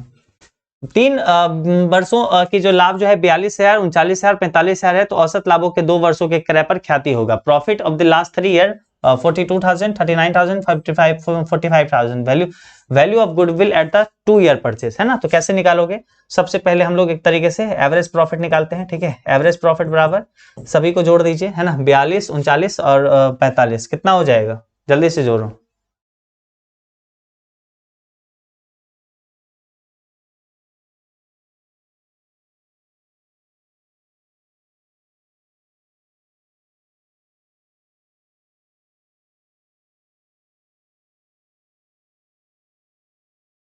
ठीक है, तो कितना होगा,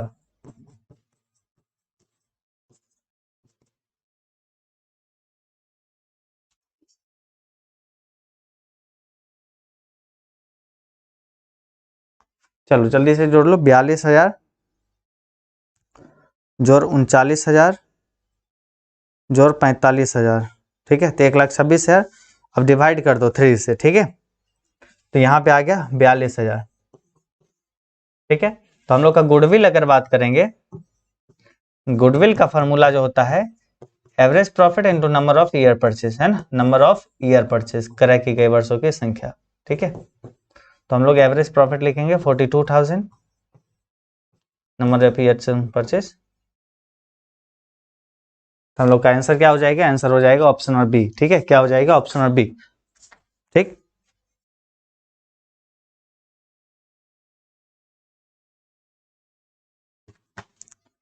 चलो ऑप्शन और हम लोग का बी हो जाएगा 84,000, ठीक है। आगे बढ़ते हैं। जैसे कि एवरेज प्रॉफिट मेथड का हम अभी आपको बता रहे थे, तो इसका फॉर्मूला क्या होता है, गुडविल बराबर average profit into number of year purchase, ठीक है।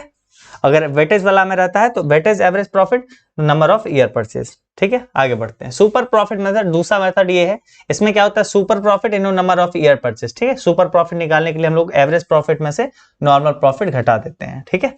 और अगर नॉर्मल प्रॉफिट हम लोग का नॉर्मल प्रॉफिट जो है, नॉर्मल प्रॉफिट जो हम लोग का होता है वो होता है नॉर्मल प्रॉफिट बराबर कैपिटलाइज इम्प्लाइड डिवाइड बाय, है ना,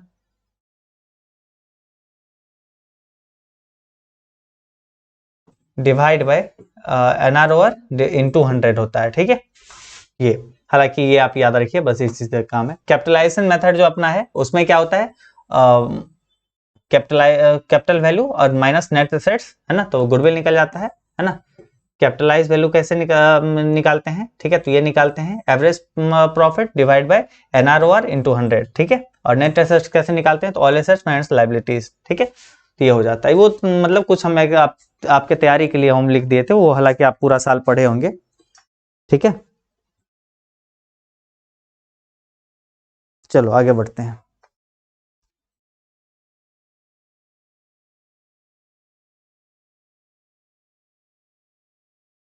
चलो एक का डी होगा। चलो आगे बढ़ते हैं, ये सब हो गया। चलो औसत लाभ आधार के अंतर्गत ख्याति की गणना की जाती है, तो ख्याति की गणना जो की जाती है वो किया जाता है किसमें, औसत लाभ, खरीदे गए वर्षों की संख्या और अधिलाभ, ठीक है। तो औसत लाभ में हम लोग का ये नहीं होता है, ये अधिलाभ नहीं, और खरीदे गए वर्षों की संख्या उन्हें औसत लाभ, है ना, option number A correct answer, average profit, option number ए। आगे बढ़ते हैं। अधिलाभ आधार के अंतर्गत ख्याति की गणना की जाती है। तो अधिलाभ में देखो अधिलाभ यहाँ पे अधि यहाँ पे है ना, अधिलाभ ये हो जाएगा super profit, number of year purchase into super profit. ठीक है, जब भी अगर अपने पास एवरेज प्रॉफिट हो under super profit basis goodwill is calculated है, तो number of year purchase into super profit, अगर एवरेज प्रॉफिट रहेगा तब हम लोग ये टिक कर लेंगे। आगे बढ़ते हैं, ख्याति है तो ख्याति गुडविल क्या होता है, एक फिक्स कैपिटल है ना, अस्थायी संपत्ति, अमूर्त संपत्ति यानी इनटेंजिबल एसेट्स, और इनविजुअल यानी ऑदरेस है ना। तो आंसर क्या हो जाएगी, option number D all of these है ना, option number D correct answer. आगे बढ़ते हैं अगले सवाल पे, profit of the last 3 years है ना, इस टाइप का सवाल अब आराम से आप बना सकते हो है, 2 ईयर परचेज पे आपको निकालना है, बना लेना, फॉर्मूला वगैरह भी सब दे ही दिए हैं। आगे ये इसमें भी आप कैलकुलेशन है कर लेना। अधिलाभ से आप क्या समझते हैं है ना, अधिलाभ से हम लोग क्या समझते हैं, तो अधिलाभ से समझते हैं एक तरीके से क्या चीज, औसत लाभ में से सामान्य लाभ को माइनस कर लेना। ठीक है, इसको कहते हैं अधिलाभ। ठीक है, इसको कहते हैं सुपर प्रॉफिट बराबर average profit minus normal profit होता है ना, option number B correct answer. सामान्य लाभ पर औसत लाभ के अधिक कहलाता है अधिलाभ, क्या कहलाता है, super profit. The excess of average profit over normal profit, तभी तो हम लोग एवरेज प्रॉफिट में से नॉर्मल प्रॉफिट को घटाते हैं है ना, और यही बराबर हम लोग का क्या होता है, सुपर प्रॉफिट होता है। चलो आगे बढ़ते हैं, एक व्यवसाय के विनियोग पूंजी है ना, विनियोग पूंजी इतना है, तो ये आप जो है कैलकुलेशन वाला है, इसको भी आप कर लेना। ठीक है, कैलकुलेशन वाला अभी सारे सवाल को हम छोड़ रहे हैं। ठीक है, क्योंकि आपके पास ऑप्शन रहेंगे और ये जो है कैलकुलेशन वाला में बहुत समय लगेगा। ख्याति की गणना में भारित विधि का प्रयोग किया जाता है। ठीक है, जब एक तरीके से हम लोग कब करते हैं, वेटेज एवरेज मेथड का प्रयोग कब करते हैं, या तो प्रॉफिट इंक्रीजिंग में हो या डिक्रीजिंग हो तभी जाके, तो ऑप्शन नंबर डी एक लाभ बढ़ने के प्रवृत्ति में हो या घटने की प्रवृत्ति में हो, जब एक तरीके से या तो बढ़ोतरी हो रहा होगा या तो घटोतरी हो रहा होगा। ठीक है, तब जाके हम लोग कहते हैं वेटेज है ना, भारित। व्यवसाय की प्रसिद्धि के मौद्रिक मूल्य को कहते हैं ख्याति है ना, एक तरीके से monetary value of reputation of A business is called goodwill, option number हम लोग का ए राइट आंसर हो जाएगी। चलो आगे बढ़ते हैं, the excess of actual profit of normal profit is called हो जाएगा सुपर प्रॉफिट। ठीक है, वास्तविक लाभ के सामान्य लाभ पर अधिक कहलाता है अधिलाभ, option number A. Under capitalisation method goodwill is calculated है ना, पूंजीकरण विधि के अंतर्गत ख्याति की गणना जो की जाती है, हालांकि आपको इसका फॉर्मूला बता दिए थे, अधिलाभ डिवाइड बाय अनुमानित आय की दर है ना, super profit divide bye expected rate of return, option number हम लोग का डी करेक्ट आंसर हो जाएगा। चलो आगे बढ़ते हैं, ये भी अपना पास कैलकुलेट कर लेना। आगे बढ़ते हैं, when there is no goodwill account in the books and goodwill is raised account will be debited dash है ना, मतलब एक तरीके से जब पुस्तक हो कि ख्याति खाता हो और ख्याति खाता खोला जाए, ना हो और ख्याति खाता खोला जाए, तो डैश खाता डेबिट किया जाएगा, तो वो डेबिट जो किया जाएगा वो ख्याति खाता ही डेबिट किया जाएगा। ठीक है, कौन सा खाता, ख्याति खाता। पिछले 3 वर्षों के औसत लाभ इतना है, और जो है 3 वर्षों के लिए लाभ अपने पास 4000 5000 ये है। ठीक है, दुनिया में प्रख्याति का मूल्य, तो बस इस सभी को जो ना 4 6 10 10 5 15 15 डिवाइड बाय 3 है ना, 15,000 डिवाइड बाय 3 तो क्या हो जाएगा 5000। ठीक है, क्या हो जाएगा 5000, और हम लोग एक तरीके से 5000 को एक तरीके से 2 ईयर परचेज पे है ना, 3 वर्षों के हाँ दोगुने पर, औसत लाभ के दोगुने पर ख्याति है ना, हम लोग का एक तरीके से 3 ईयर प्रॉफिट टू से है ना, तो 2 से है हम लोग 2 से गुना कर देंगे तो 10,000 यहाँ पे हो जाएगा है ना। चलो आगे बढ़ते हैं, ख्याति की संभावना के अतिरिक्त और कुछ नहीं है ना, कि पुराने ग्राहक पुराने स्थान को ही चुनते हैं। ख्याति की यह परिभाषा किसके द्वारा दी गई थी, तो ये दिए थे लॉर्ड एल्टन। कौन दिए थे, लॉर्ड एल्टन देते हैं कि goodwill is nothing more than profitability that the old customer will restore to the old palace है ना, restored to the old palace, मतलब प्रसिद्धि यही होता है ना, ख्याति ये होता है एक तरीके से जो पुराना ग्राहक है वो पुरानी दुकान पे ही आए। ठीक है, this definition is of goodwill is given by lord Eldon. ठीक है, option number C correct answer. आगे के चैप्टर पे हम लोग चलते हैं, अगले चैप्टर पे चलते हैं, आगे के चैप्टर्स को देखते हैं।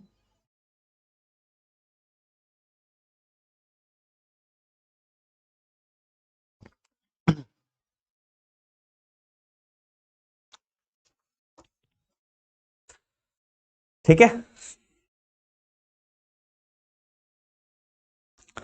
चलो आगे बढ़े।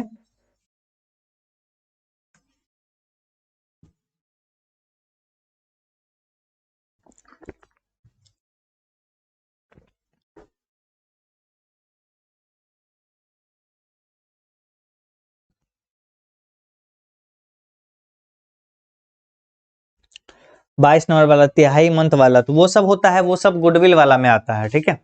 विड्रॉल वगैरह करता है, विड्रॉ वगैरह जो करता है ना,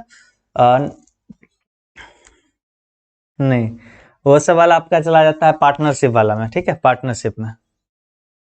चलो आगे बढ़ते हैं हम लोग, अब यहाँ पे पहुंच जाते हैं रेवोल्यूशन पे, ठीक है। रेवोल्यूशन को भी हम एक अलग चैप्टर बना दिए, ठीक है।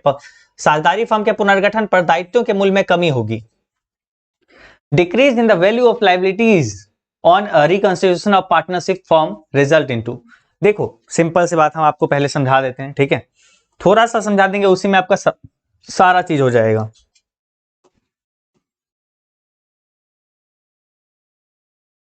रिकंस्टिट्यूशन है ना, साझेदारी फर्म का पुनर्गठन,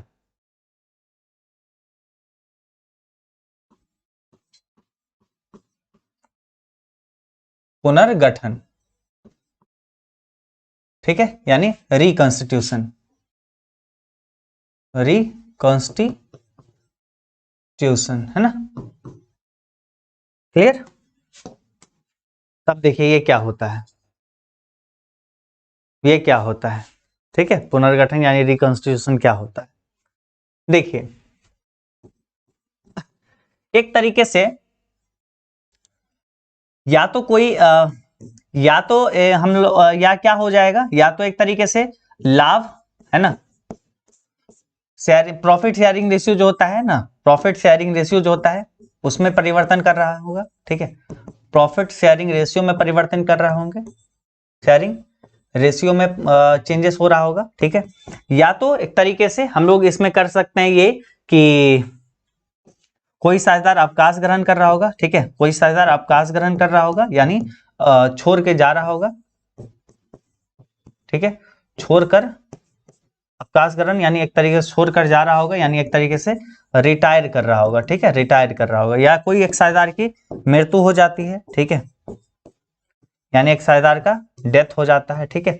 इस सब स्थिति में साझेदार ये जो है पुनर्गठन होता है साझेदारी फर्म का, रिकॉन्स्टिट्यूशन होता है पार्टनरशिप फर्म का, ठीक है। इसमें क्या होता है, अब अगर नॉर्मली अगर बात करें, ठीक है, तो जो भी अगर फर्क पड़ता है, तो जो भी कुछ होता है तो एक तरीके से पुराने साझेदार पे ही होता है। अगर कोई साझेदार, मान लो अगर कोई साझेदार नया आ रहा है, ठीक है, एडमिशन अगर होता है तो उस समय भी होता है, ठीक है, एडमिशन भी अगर होता है तो सब कुछ पुराने साझेदार के पुराने अनुपात में ही होता है, ठीक है, तब जाके नए साझेदार को एंटर किया जाता है। हालांकि चलिए आगे बढ़ते हैं, ठीक है। साझेदारी फर्म के पुनर्गठन पर दायित्वों के मूल्य में कमी से होता है, ठीक है, क्या होता है, दायित्वों के मूल्य में कमी से वर्तमान साझेदारी को लाभ होगा, एक तरीके से साझेदारी फर्म के पुनर्गठन पर जो है दायित्व में कमी हो गई, तो दायित्व में यानी एक तरीके से पैसा कम पे करना है, तो पैसा कम पे करना है, तब जो भी साझेदार है वर्तमान में उसको क्या होगा, लाभ होगा, gain to the existing partner. Decrease in the value of liabilities, यानी लाइबिलिटीज की वैल्यू अगर घट गई तो अभी जो वर्तमान में साझेदार है सिर्फ उन्हीं को ना लाभ होगा, और सब साझेदार को क्या मतलब है, ठीक है भाई, हम वर्तमान साझेदार को हानि कैसे हो जाएगा, जब एक तरीके से पैसा कम पे करना है तो वर्तमान साझेदार को लाभ हो जाएगा। ऑप्शन नंबर ए, साझेदार के प्रवेश पर पुराने चिट्ठे में दर्शाए गए संचय हस्तांतरित होंगे, तो अभी एक तरीके से पुराने चिट्ठे जो ये जो है हस्तांतरित होंगे कहां पे, तो ये हो जाएंगे अपने पास पुराने साझेदार के पूंजी खाते में।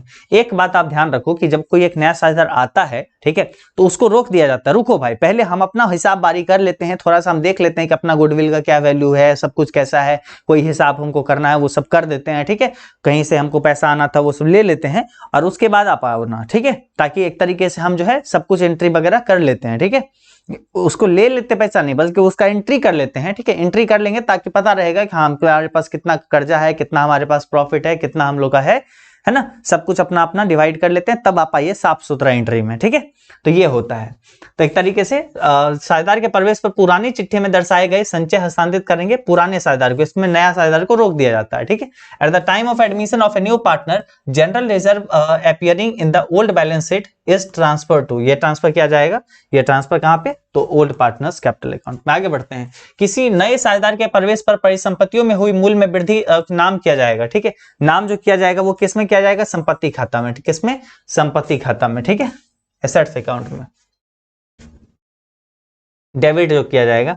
हम लोग का जो रेवोल्यूशन अकाउंट बनता है एक तरीके से हम लोग का, तो उसमें एक तरीके से ये इस साइड कहां जाता है, जो भी प्रॉफिट होता है यानी क्रेडिट होता है, तो ये जो है मतलब अगर हम लोग का प्रॉफिट हुआ, इंक्रीज हुआ, तो डेबिट जो करेंगे तो वो करेंगे एसेट्स अकाउंट को, ठीक है, इधर से इधर आ जाएगा, ठीक है, इधर आ जाएगा एसेट्स अकाउंट में, ठीक है, क्लियर।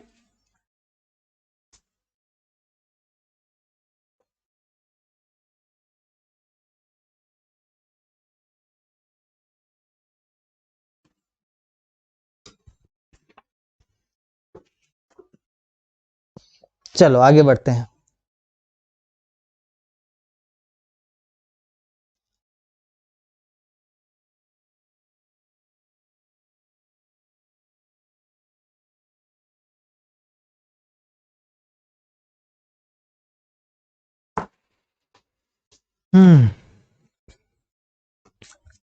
ठीक है, हम लोग का ये हो जाएगा। अगर हम लोग का जैसे हम लोग का इंक्रीज होता तो उस साइड हम लोग क्रेडिट करते, ठीक है, और इस साइड हम लोग का एसेट्स अकाउंट में ये चला जाएगा, ठीक है, डेबिट होकर। आगे बढ़ते हैं। फर्म के लिए आहरण पर ब्याज है। फर्म के आहरण पर ब्याज क्या है? आहरण पर ब्याज मिला तो फर्म के लिए वो आय है ना, क्या है वो? इनकम है, ठीक है। For the firm interest on drawing, तो ये इनकम हो जाएगा। वर्तमान साझेदारों के लाभ विभाजन अनुपात में परिवर्तन से होता है, ठीक है। वर्तमान साझेदारों के लाभ विभाजन अनुपात में change in the profit sharing ratio of existing partner, इसका क्या मतलब हो जाता है? रिकंस्टिट्यूशन ऑफ फर्म हो जाता है, यानी फर्म का पुनर्गठन। मतलब एक तरीके से लाभ विभाजन अनुपात में हम परिवर्तन करेंगे तो फर्म का पुनर्गठन हो जाएगा। तो ऑप्शन नंबर हम लोग का B correct answer. Change in the partnership agreement result into, है ना, पार्टनरशिप चेंज, अगर रिजल्ट, अगर पार्टनरशिप एग्रीमेंट चेंज करेंगे तो इससे भी हम लोग का हो जाएगा रिकंस्टिट्यूशन, ये जो है फर्म का पुनर्गठन। Option number A correct answer. साझेदारी समझौते में परिवर्तन से होता है चेंज इन पार्टनरशिप एग्रीमेंट, इसके कारण भी क्या होता है? इसके कारण भी हम लोग का होता है साझेदारों के मध्य संबंध बदल जाते हैं, यानी एक तरीके से change in relationship among partner, है ना। Option number A correct answer. Partnership agreement जो चेंज होगा तो साझेदारों के मध्य संबंध बदल जाते हैं। आगे बढ़ते हैं। नहीं, व्यवसाय बंद नहीं होता है, ठीक है, विघटन नहीं होता है, ठीक है। आगे बढ़ते हैं। अब देखो, ए और बी फर्म में साझेदार है, जो लाभ हानि को 2:1 अनुपात में विभाजित करते हैं। अब उन्होंने समान अनुपात में लाभ हानि को विभाजित करने का निर्णय लिया है, तो ए का त्याग होगा, ठीक है। अब ए बी पार्टनर्स है, ठीक है, फर्म में, और प्रॉफिट लॉस जो है 2:1 में डिवाइड करता है। Now they decided to share profit and loss equally, है ना। तो ए सेक्रीफाइस क्या होगा? तब देखो यहाँ पे ए और बी, ठीक है, ए और बी का देखते हैं। तो ए और बी पहले कितना कर रहा था? 2, और ये कितना कर रहा था? 1, है ना। तो इसका कितना हो जाएगा? 2/3, और इसका हो जाएगा 1/3, ठीक है। तो अब देखो इसका अब नया रेशियो क्या हुआ? नया हो गया इसका ए और बी का 1:1, है ना, मतलब बराबर बराबर बांटेगा, 1/2 और 1/2, ठीक है। तो सेक्रीफाइसिंग रेशियो निकालना ए का, है ना। तो ए सेक्रीफाइस, है ना, ए का सेक्रीफाइस क्या हो जाएगा? सेक्रीफाइसिंग बराबर ओल्ड माइनस न्यू, ठीक है, ओल्ड माइनस न्यू, ठीक है। तो ओल्ड अपने पास कितना है? ओल्ड अपने पास है 1/2, ठीक है, माइनस न्यू 2/3, ठीक है। तो अपना किए इसको, ठीक है। अच्छा, नहीं दिख रहा है, चलो इसको हम यहाँ पे करते हैं, ठीक है। ए का सेक्रीफाइस क्या होगा? ए का सेक्रीफाइस क्या होगा? Old minus new, old ratio minus new ratio, है ना, ओल्ड माइनस न्यू रेशियो। तो ओल्ड अपने पास कितना हो गया? 2/3, ठीक है, माइनस 1/2, है ना। यहाँ पे 6, ठीक है, 3 2 4 हो जाएगा यहाँ पे, ठीक है, और यहाँ पे 3 हो जाएगा, बराबर 1/6, है ना। 1/6 ऑप्शन और हम लोग का यहाँ पे सी करेक्ट आंसर हो जाएगी, ठीक है। ये समझे, ये इस टाइप का सवाल बन जाएगा आपसे।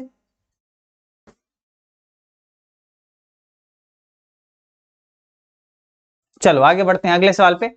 साझेदारी फर्म के पुनर्गठन पर संपत्तियों के मूल्य में वृद्धि का परिणाम है। संपत्ति के मूल्य में अगर वृद्धि हुआ तो वर्तमान साझेदारी को लाभ हो जाएगा, है ना। Gain to the existing partner if increase in the value of assets, है ना। Option number A correct answer. आगे बढ़ते हैं। XYZ फर्म में साझेदार है और 4:3 के अनुपात में बांटते हैं। उन्होंने भविष्य में 5:4 के अनुपात में बांटने का ये किए, तो XY का त्याग क्या होगा?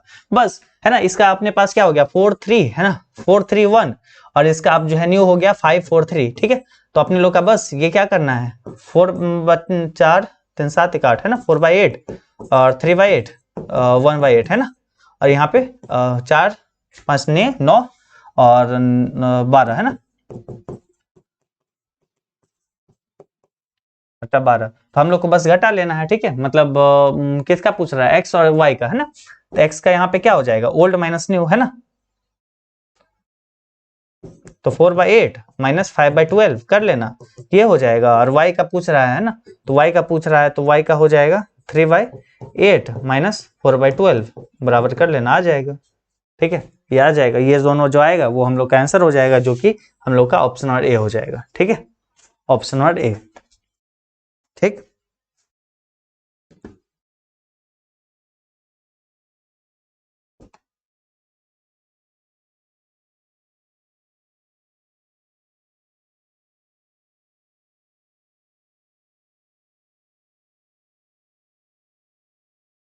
चलो चलो आगे बढ़ते हैं। साझेदारी फर्म के पुनर्गठन पर अलिखित देनदारी का लेखा करने से होगा। देखो, साझेदारी फर्म के पुनर्गठन पर अलिखित अनरिकॉर्डेड लाइबिलिटी, अब देखो लाइबिलिटी हम लोग के पास अराइज हो गया, कुछ हम लोग को और पे करना है, तो जो भी वर्तमान साझेदार है उसको क्या हो जाएगा, हानि हो जाएगा, लॉस हो जाएगा। Option number B correct answer. X Y Z जो है, एक्स वाई जो है 2:3 अनुपात में लाभ बांटते हैं, भविष्य में उन्होंने समान अनुपात में बांटने का लाभ ना तय किया, बांटना लाभ ना अनुपात में लाभ ना तय किया, है ना, लाभ बांटना तय किया, है ना, कौन साझेदार किस अनुपात में त्याग करेगा, तो बस निकाल लेना इस पे, है ना, आराम से निकल जाएगा। ये निकालोगे ना सब, तो देखो मतलब 2:3 था, है ना, अब आगे जो है 1:2, यहाँ पे 2, यहाँ पे 2:3 था, ठीक है पहले, अब जो है 1:1 हो जाएगा। ठीक है, तो ये कर लोगे ना, 2/3, 2/5, है ना, और 3/5, है ना, और 1/2 और 1/2, तब जिसका जिसका निकालना है निकाल लेना। ठीक है, ये आराम से कर लोगे। ठीक है, एबीसी फर्म में साझेदार डी नए साझेदार के रूप में प्रवेश करता है, तो इसका मतलब क्या है कि पुरानी फर्म जो है पुनर्गठित हो जाएगी। मतलब अगर एबीसी फर्म में पार्टनर है और डी अगर एडमिट हो रहा है, इसका मतलब नया साझेदार आ रहा है, फर्म का रिकंस्टिट्यूशन हो जाएगा। ऑप्शन और सी करेक्ट आंसर। आगे बढ़ते हैं।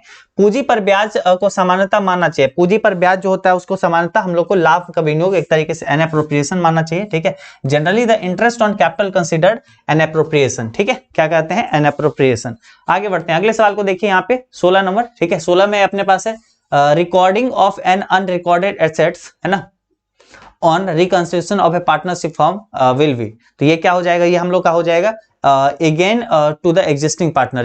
Recording of an unrecorded assets मतलब एक तरीके से अनरिकॉर्डेड एसेट्स मतलब एक तरीके से अलिखित संपत्ति मिल गया, यानी कुछ और हमारे पास एसेट्स मिल गया जिसके बारे में एंट्री ही नहीं था, प्रॉफिट हो जाएगा जो भी एग्जिस्टिंग पार्टनर है। फर्म के पुनर्गठन पर अलिखित दायित्व के लेखा करने से होगा। वर्तमान साझेदार को हानि, है ना, मतलब अनरिकॉर्डेड लायबिलिटी का अगर हम एंट्री करेंगे तो loss to the existing partner. Option और बी करेक्ट आंसर। पुनर्मूल्यांकन खाता या लाभ हानि समायोजन खाता क्या होता है, तो ये एक तरीके से नाम मात्र खाता होता है। क्या होता है, एक नॉमिनल अकाउंट। पूछेगा डेजुलेशन अकाउंट, है ना, वो भी नाम मात्र खाता होता है। आगे बढ़ते हैं, पुनर्मूल्यांकन खाता के शेष पुराने साझेदार के पूंजी खाते में हस्तांतरित किया जाता है, किसमें, पुराने लाभ अनुपात में। ठीक है, ये जो है पुनर्मूल्यांकन खाता में सब कुछ पुराने में ही होता है, नया को कुछ नहीं मिलता, नया के बारे में सोचना ही मत। ठीक है, तो ओल्ड प्रॉफिट शेयरिंग रेशियो में ऑप्शन और हम लोग का एक करेक्ट आंसर। ये भी हम लोग का बनाने वाला सवाल है जिसको आप लोग बना लेना आराम से। ठीक है, लाभ प्राप्ति अनुपात क्या होता है, तो हम लोग का नया माइनस पुराना। ठीक है, मतलब न्यू माइनस ओल्ड, सेक्रीफाइसिंग हो जाता है पुराना माइनस नया। ठीक है, त्याग अनुपात देखो आ गया, पुराना माइनस नया, है ना, option number B, old minus new, option number B correct answer. आगे बढ़ते हैं, अगला चैप्टर पे आते हैं। अगला चैप्टर देखिए, नई साझेदार द्वारा ख्याति के लिए लाई गई नगद राशि वर्तमान साझेदार द्वारा किस अनुपात में ली जाती है। भाई जो जितना त्याग करेगा वो उतना, है ना, मतलब एक तरीके से क्या हो जाएगा हम लोग का त्याग अनुपात में, क्या हो जाएगा, मतलब नए साझेदार द्वारा ख्याति की राशि नगद राशि वर्तमान साझेदार के द्वारा किस अनुपात में बांटी जाएगी। जो जितना पाएगा सो उतना खोएगा, जो जितना खोएगा वो उतना पाएगा। मतलब एक तरीके से जो जितना त्याग किया, अगर जो भी, अगर मान लेते हैं ए बी साझेदार था, ठीक है, अगर ये साझेदार था सी आया तो ए ज्यादा अपना हिस्सा खोया, है ना, ये अपना अपना हिस्सा इसको दिया, तो ये अगर इतना हिस्सा दिया ना तो सी उसको पैसा इतना देगा, है ना, मतलब जो जितना खोवत है सो उतना पावत है। ठीक है, इतना आप ध्यान रखना। तो मतलब जो जितना त्याग करेगा उसको उतना ख्याति में हिस्सा मिलेगा, एक तरीके से। In which ratio the cash brought in the goodwill for goodwill by the new partner is shared by the existing partner, तो सैक्रिफाइसिंग रेशियो जो रहेगा उसके अनुसार बांट लेगा दोनों। Sacrificing ratio is ascertained at the time of, sacrificing ratio तभी ascertained किया जाता है जब एक तरीके से एडमिशन हो। सिंपल आप सोचो, अगर आप दो साझेदार हो, अगर आप 10,000 रुपया होता है, 10,000 रुपया दोनों 5-5 हजार बांट लेते हो, एक और साझेदार आएगा तो आप 10,000 रुपया मान लेते हैं कि इसको आप 3 आदमी मिलकर बांटोगे, तो सेक्रीफाइसिंग रेशियो तो हमको तभी निकलना होगा जब एक साझेदार छोड़ के जाएगा, तो हम लोग को सेक्रीफाइस तो नहीं करेंगे, हम लोग तो और ज्यादा कमाएंगे अब, है ना। तो ये हो गया option number C correct answer. अब ये भी बनाने वाला है, इसको भी बना लीजिएगा, ठीक है। हालांकि हर इस चैप्टर पे पढ़ाए हुए हैं, तो हम मेरा बनाया हुआ ऑलरेडी से सब वीडियो अवेलेबल है यूट्यूब पे।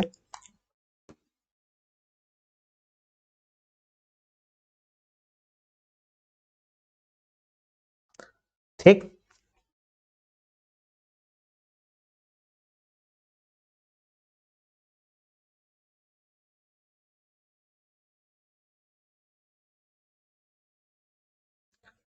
चलो सही विकल्प को चिन्हित करिए। देखिए सही विकल्प क्या है, साझेदारी के प्रवेश के समय संपत्ति तथा दायित्व के पुनर्मूल्यांकन हेतु क्या होगा, लाभ हानि समायोजन खाता तैयार किया जाता है, सही बात है, ठीक है। Profit and loss adjustment account prepared for revolution of assets and liabilities on the admission of a partner, option number A correct answer.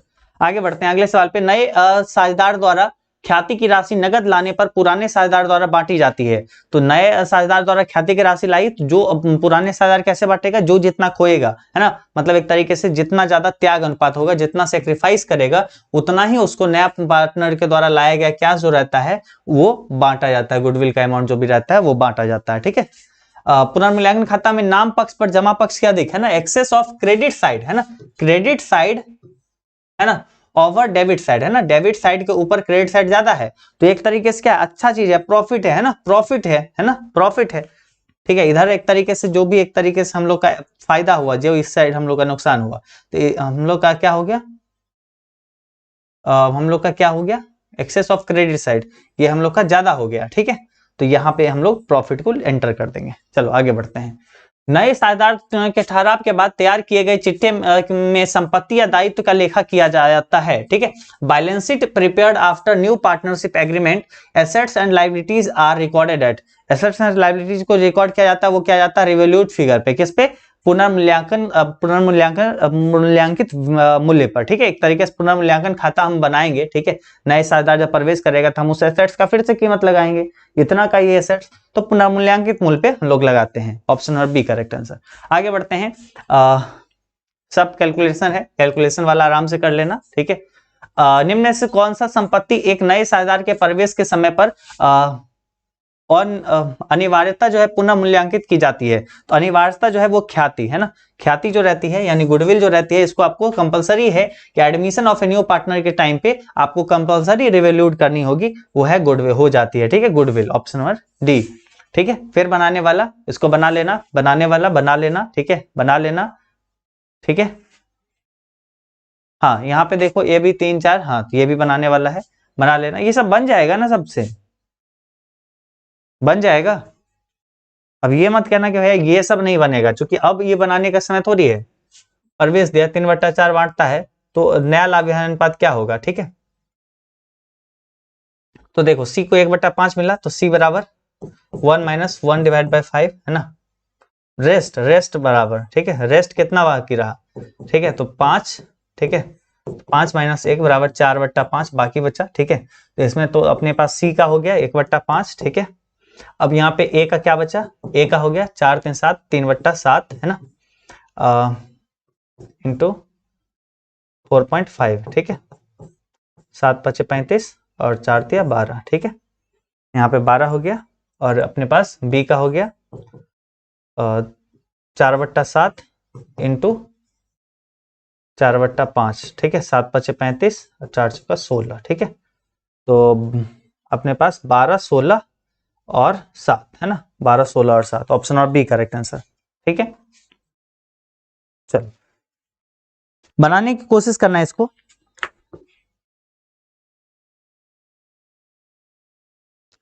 एक चीज हम देखे हैं, ठीक है, चैप्टर वाइज में आप लोग को भी मजा नहीं आया है, और थोड़ा सा मतलब आप लोग को भी थोड़ा सा अजीब लगता है, ठीक है, इस सब टाइप का क्लास कर करके, है ना, हम देखे हैं आप सभी को।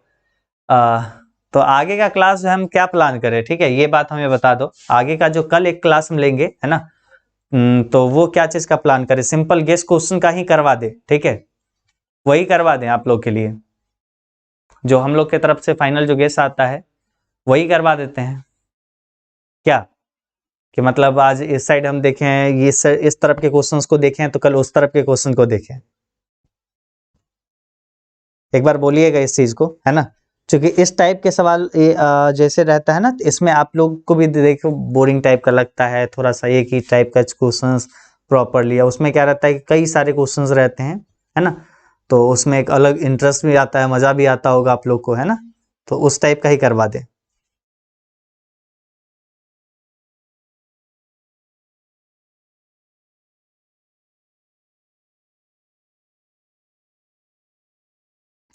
सर गैस ही करवा दीजिए।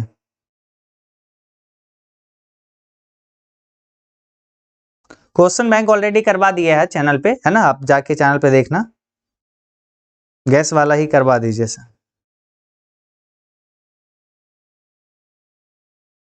ठीक है,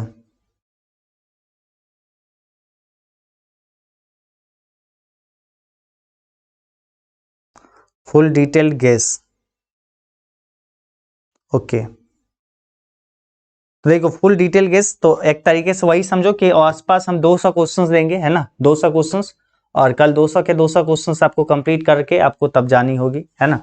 यहाँ तक जो आपको बताए हैं ये सब चीजें आपको क्लियर होनी चाहिए, इसमें भी जो जो इम्पोर्टेंट है अगर, है ना, वो सब चीजें हम आपको हम लेके उसमें भी दे देंगे, ठीक है।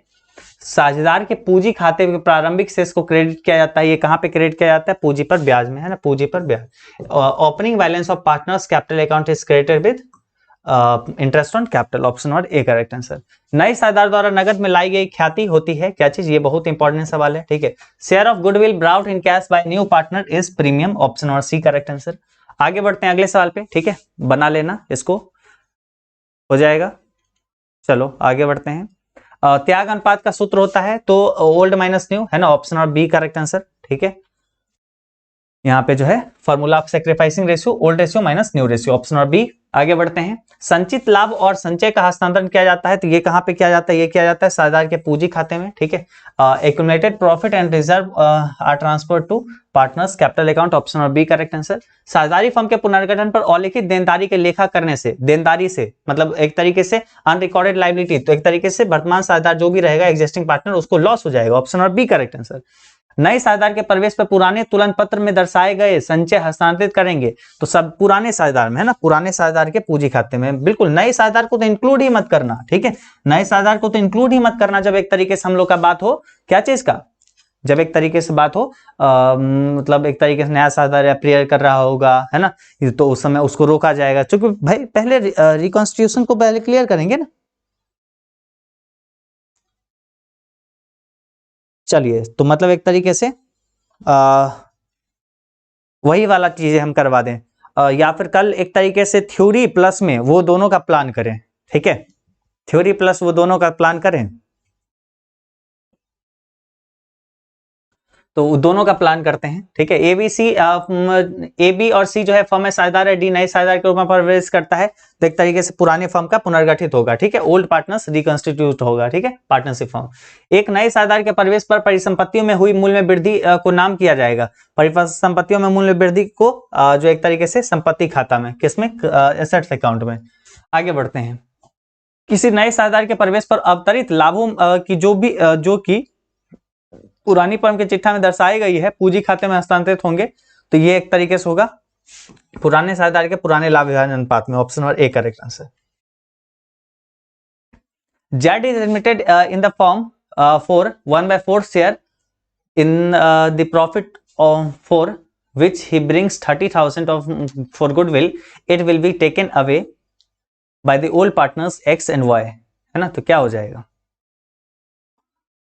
सेक्रीफाइसिंग रेशियो, है ना, मतलब जो भाई हम लोग एक तरीके से 30,000 लाया ना अगर वो ख्याति के लिए, है ना, तो जो जितना खोएगा वो उतना पाएगा, है ना, सेक्रीफाइसिंग रेशियो। नए साझेदार के प्रवेश पर संपत्तियों के मूल्य कमी को डेबिट करेंगे, कमी जो हुआ तो कमी को हम लोग डेबिट करेंगे लाभ हानि समायोजन खाता में, किसमें, profit and loss appropriation account में, ठीक है। आगे बढ़ते हैं। नए साझेदार के प्रवेश पर के समय सामान्य संचय हस्तांतरित किए जाते हैं, ये कहां पे किया जाते हैं, पुराने साझेदार के पूंजी खाते में, कहां पे, ओल्ड पार्टनर्स कैपिटल अकाउंट में, ऑप्शन और हम लोग का बी करेक्ट आंसर, ठीक है, बन जाएगा, बन जाएगा।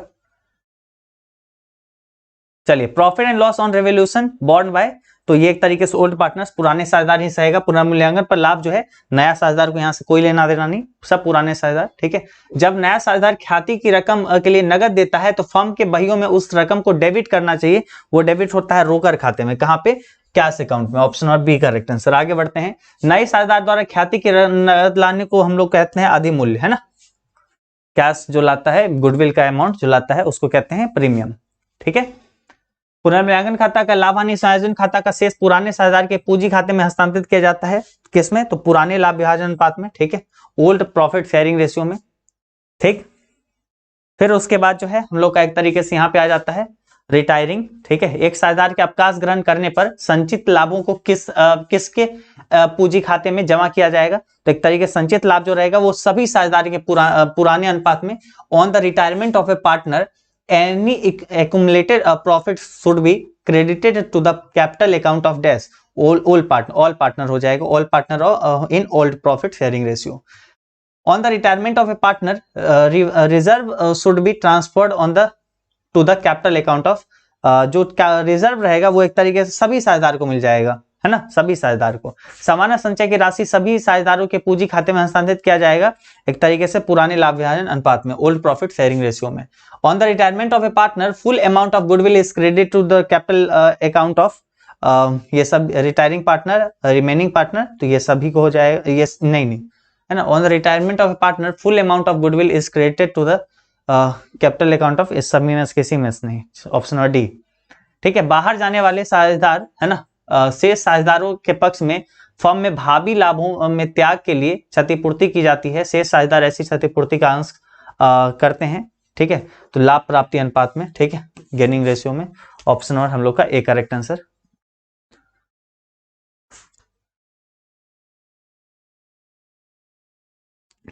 चलिए, संयुक्त बीमा पत्र खाता और संयुक्त बीमा पत्र संचय खाता का शेष हमेशा रहेगा, समान होगा, हर हमेशा इक्वल रहेगा। Balance of joint life policy account and joint life policy reserve account हर हमेशा इक्वल रहेगा, इसको तो ध्यान में रख सकते हैं, ठीक है। लाभ प्राप्ति अनुपात की गणना की जाती है, तो लाभ प्राप्ति अनुपात की गणना की जाती है जब एक कोई साझेदार छोड़ के जाता है, अवकाश ग्रहण करता है, ठीक है, या एक साझेदार की मृत्यु होती है तब, है ना, यही दो समय पे। ऑप्शन हम लोग का बी करेक्ट आंसर हो जाएगी, गेनिंग रेशियो। अवकाश ग्रहण करने वाले करते समय पुनर्मूल्यांकन के लाभ हानि का वहन करते हैं, तो अवकाश ग्रहण करते समय पुनर्मूल्यांकन के लाभ हानि का वहन कौन करते हैं, ठीक है, तो लाभ हानि का वहन जो करते हैं वो करते हैं एक तरीके से सभी साझेदार द्वारा, ठीक है। Profit and loss on revolution the time of retirement, देखो प्रॉफिट एंड लॉस जब भी होगा तो सारे साझेदार करेंगे, ठीक है, जो भी उस समय प्रेजेंट रहेंगे। तो रिटायर करने वाला अभी बोलेगा भाई हम पहले हिसाब करो तब हम जाएंगे ना, तो वो सब वो भी साझेदार रहेगा।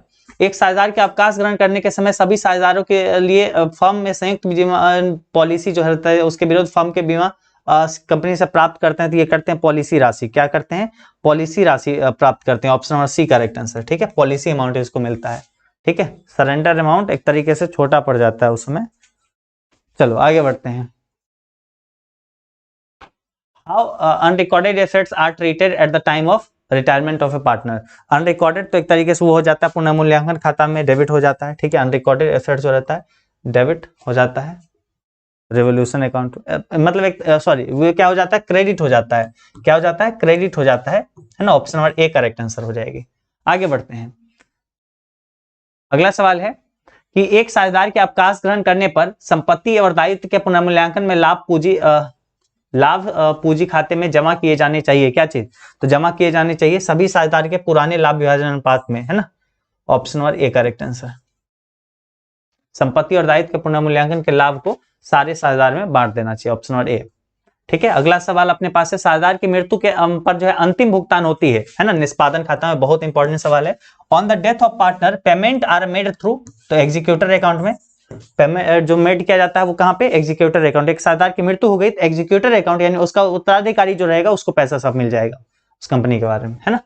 मृतक साझेदार को देय राशि चुकाई जाती है, तो उसके दोस्त वगैरह को, पत्नी वगैरह को नहीं, निष्पादक उत्तराधिकारी को, है ना। Option number D correct answer को। The amount due to the deceased partner is paid on executors, है ना, टू हिज एग्जीक्यूटर्स, उसके जो भी उत्तराधिकारी रहेंगे। पुनर्मूल्यांकन खाता के समय तैयार किए जाते हैं पुनर्मूल्यांकन खाता कब तैयार किए जाते हैं? जब एक साझेदार परवेश करे, अवकाश करे, मृत्यु करे, इन सभी समय पे। Option number D correct answer. Revolution account जब एक साझेदार एडमिशन, रिटायरमेंट, डेथ हो, सभी समय पे, ठीक है, all times. Option number D correct answer.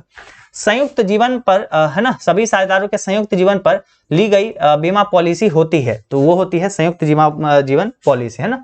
Option एक तरीके से A correct answer. A life insurance policy taken on joint lives of all partners, तो उसको कहते हैं joint life policy. Option number A correct answer. साझेदारों के संयुक्त बीमा पॉलिसी एक डैश खाता है, एक तरीके से, एक तरीके से संपत्ति खाता है। कौन सा है? एसेट्स अकाउंट है, जेएलपी। आगे बढ़ते हैं। भारतीय साझेदारी अधिनियम 1932 की धारा 37 के अनुसार उत्तराधिकारी ब्याज के लिए कितना प्रतिशत प्रतिवर्ष के अधिकृत होंगे? साझेदार की मृत्यु की तिथि से मृत साझेदार को देय अंतिम राशि के भुगतान की तिथि तक उसको 6% ब्याज मिलेगा, ठीक है। मतलब एक तरीके से सिंपल सी बात करें, अगर एक साझेदार मर गया और उसका पैसा अगर कंपनी फॉर्म रखा हुआ, ठीक है, और वो पैसा जब तक देगा, है ना, वो जिस दिन मरा उस दिन के बाद जब तक वो देगा, उस पर 6% पैसा इंटरेस्ट जोड़ के देना होगा, ठीक है। Option number C correct answer. मृतक साझेदार के निष्पादक को साझेदार की मृत्यु तिथि से देय राशि पर ब्याज दिया जाता है, कितना? 6%। तो option number B correct answer, ठीक है। Executors of deceased partner will be paid interest on the amount due from the date of death to the partners at 6%। एक साझेदार की मृत्यु के दशा में संचित लाभ व हानियां जो है साझेदार द्वारा बांटी जाती है, किसमें? तो जो भी बांटी जाती है वो बांटी जाती है पुराने में, ठीक है, old profit sharing ratio. On the death of a partner, the profit on revolution is transferred to the capital account of capital account. ये जो प्रॉफिट जो ट्रांसफर किए जाते हैं ऑल पार्टनर में, सभी साझेदार में ट्रांसफर किए जाते हैं। आगे बढ़ते हैं। किसी साझेदार की मृत्यु पर शेष साझेदार जिन्होंने लाभ विभाजन अनुपात में परिवर्तन के कारण लाभ प्राप्त हुआ है वो क्षतिपूर्ति करेंगे, किसको? जो भी एक तरीके से मृतक साझेदार है उसको, है ना, जो भी एक तरीके से डिसीज पार्टनर है उसको। Option number A correct answer हो जाएगी।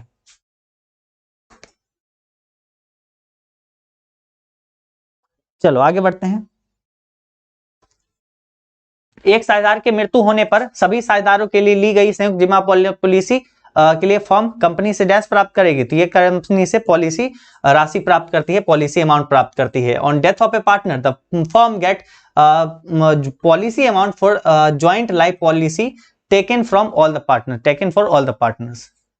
किसी साझेदार की मृत्यु होने पर उसके देय राशि किसके खाते में हस्तांतरित होती है? उसके उत्तराधिकारी के, उसके सक्सेसर के अकाउंट में, उसके एग्जीक्यूटर्स के अकाउंट में, ठीक है।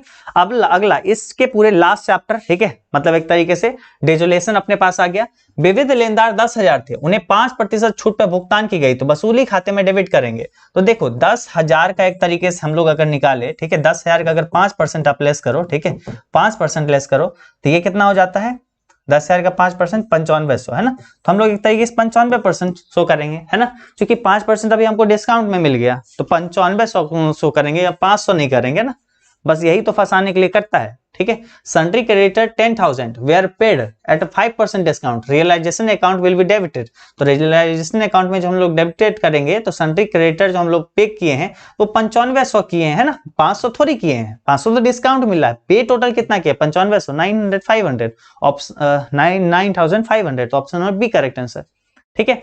निम्न से किसे वसूली खाते में हस्तांतरित नहीं किया जाता है? तो वसूली खाते में किसे हस्तांतरित नहीं करते हैं? तो देखो रोकर खाते के शेष को, है ना, लाभ हानि खाते के शेष को, संचय के शेष को, इस सब को नहीं करते हैं। तो option number D correct answer. Which of the following is not transfer to realisation account?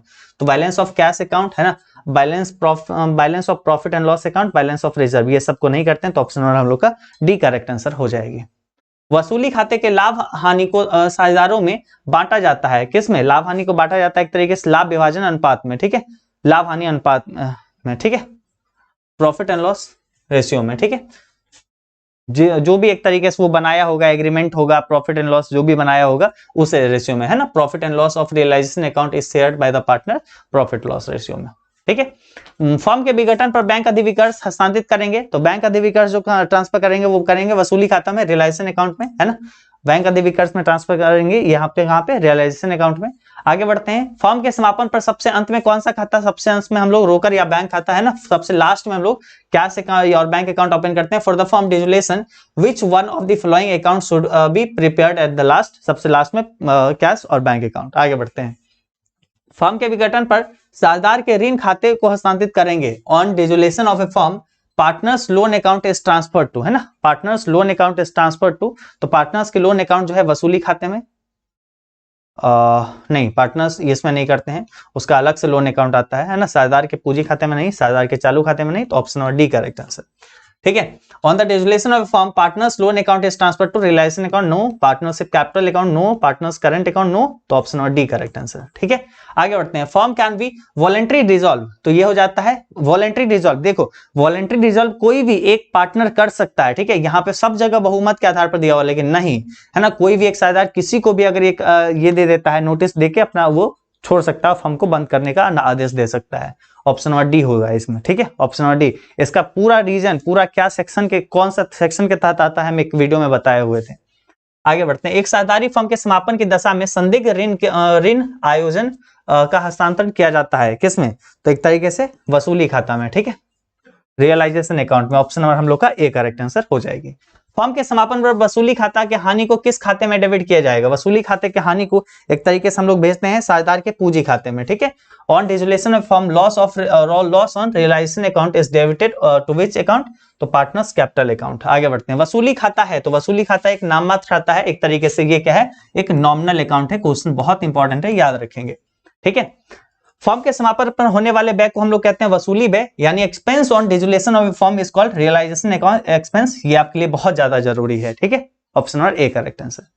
Form के विघटन के समय साझेदारों को पूंजी खाते में क्रेडिट सेट्स का भुगतान किया जाता है, तो वो क्या जाता है, साझेदारों को, किसको, पार्टनर्स को किया जाता है। Partners credit payment of credit balance of partners capital account eight the time of dissolution of A form, जो पार्टनर्स का कैपिटल अकाउंट रहता है उसमें जो जो एक तरीके से हम लोग का क्रेडिट बैलेंस रहता है वो पार्टनर को मिल जाता है। ठीक है, अपना लेके जाइए।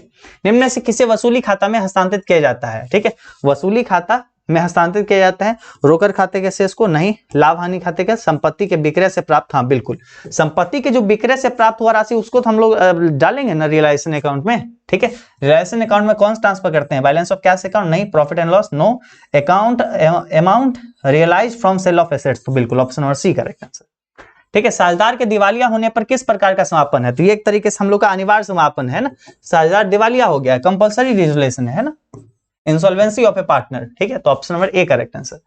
संचित लाभ और संचय का हस्तांतरित किया जाता है, ये कहां पे हस्तांतरित किया जाता है, ये साझेदार के पूंजी खाते में, कहां पे, पार्टनर्स कैपिटल अकाउंट में, ऑप्शन नंबर हम लोग का बी करेक्ट आंसर। आगे बढ़ते हैं। फर्म के विघटन पर संपत्तियों का विक्रय मूल्य लिखा जाता है, विक्रय मूल्य लिखा जाता है किस साइड पर, जो भी विक्रय हुआ तो वसूली खाता के क्रेडिट पक्ष में, जो भी हम सेल करते हैं, ठीक है, जो भी सेल करते हैं इस साइड हम लोग लिखते चलते हैं। ठीक है, आगे बढ़ते हैं। 8,000 थे और उन्हें 5% छूट पे भुगतान किया गया तो वसूली खाता में डेबिट, तो 8,000 का 5% आप निकाल लो, है ना, तो क्या हुआ 400, तो 400 इसमें से घटा दो, 8,000 में से 7600, है ना, 7600 लगा, ऑप्शन और बी टिक, है ना, ऑप्शन और बी टिक। ठीक है, आगे बढ़ते हैं। 80,000 थे 5% के छूट पे, है ना, तो वसूली खाता में क्रेडिट किया जाएगा, 80,000 है तो 76,000, है ना, और इसका 5%, ऑप्शन नंबर हम लोग का यहाँ पे बी करेक्ट आंसर हो जाएगा। आगे बढ़ते हैं। At the time of dissolution balance of general reserve shown in the balance sheet is credited to, ये क्रेडिट जो किया जाएगा ये क्या जाएगा साझेदार के पूंजी खाते में, पार्टनर्स कैपिटल अकाउंट में। ठीक है, फर्म के समापन के समय चिट्ठे में दर्शाए गए सामान्य कोष का शेष जो है क्रेडिट किया जाएगा कहां पे, साझेदार के पूंजी खाते में। लेनदार के देय विपत्र जैसे कि दायित्व कि उनको वसूली खाते में हस्तांतरित करने के पश्चात भुगतान से संबंध में सूचना के अभाव में ऐसा दायित्व को क्या कहते हैं, इसको हम लोग कहते हैं एक तरीके से पूर्ण भुगतान होगा। ठीक है, मतलब लेनदार अथवा देय विपत्र जैसे दायित्व को वसूली खाते में हस्तांतरित करने के पश्चात भुगतान के संबंध में सूचना के अभाव में ऐसा दायित्व को हम लोग पूर्ण दायित्व मानते हैं। ठीक है, after transferring liabilities like creditors और bill payable in the realization account in the absence of any information regarding their payment, such liabilities are treated as fully paid, option और B correct answer। किसी साझेदार द्वारा 20,000 के दायित्व का भुगतान का जिम्मेवारी लेने पर क्रेडिट करते हैं, तो क्रेडिट जो करते हैं वो करते हैं साझेदार के पूंजी खाता, क्या चीज, साझेदार के पूंजी खाता, option number C correct answer. ठीक है, क्रेडिट जो करते हैं, नहीं तो नॉर्मली हम लोग रियलाइजेशन अकाउंट में डेबिट करते हैं। ठीक है, और क्रेडिट जो करते हैं वो पार्टनर्स का कैपिटल अकाउंट होता है। आगे बढ़ते हैं। फर्म के विघटन पर साझेदारों के पूंजी खाते बंद किए जाते हैं, साझेदारों के जो पूंजी खाते बंद करते हैं बैंक खाते के माध्यम से, ठीक है, बैंक अकाउंट के माध्यम से। On the dissolution of a firm partners capital account are close through, हो जाएगा बैंक अकाउंट। जब कोई साझेदार किसी बाह्य दायित्व का भुगतान का दायित्व तो लेता है तो खाता क्रेडिट किया जाएगा उसका एक तरीके से। खाता जो क्रेडिट करेंगे वो करेंगे साझेदार के पूंजी खाता, ठीक है। और रियलाइजेशन अकाउंट में डेबिट करेंगे और उसका खाता में कैपिटल अकाउंट में क्रेडिट करेंगे, ठीक है। चिट्ठी के में दिखाई गई रोकर बाकी को समापन के समय दिखाया जाता है। समापन के समय दिखाया जाता है रोकर खाते में, किसमें? Cash balance shown in balance sheet is shown in dissolution of a firm in cash account. Option number B correct answer. जब गैर अभिलेखित दायित्वों का भुगतान किया जाता है तो दर्शाया जाता है किसमें? गैर अभिलेखित दायित्व, है ना। तो एक तरीके से उसको भी हम लोग दिखाते हैं वसूली खाता के नाम पक्ष में। कहां पे? नाम पक्ष में, ठीक है। Debit side of realisation account हम लोग इस साइड दिखा देते हैं, ठीक है। जब गैर अभिलेखित परिसंपत्ति, है ना, द्वारा ली गई तो उसे दर्शाया जाता है ना। अभिलेखित परिसंपत्ति साझेदार द्वारा ली जाती है तो उसे दर्शाया जाता है वसूली खाता के हम लोग जमा पक्ष में। कहां पे? वसूली खाता के जमा पक्ष में, ठीक है। मतलब क्रेडिट साइड हम लोग एक तरीके से उसको बेचे है ना, साझेदार भी उसको खरीद लिया तो उसका पैसा मिला, तो ऑप्शन नंबर सी, है ना। तो बस ये हो गया।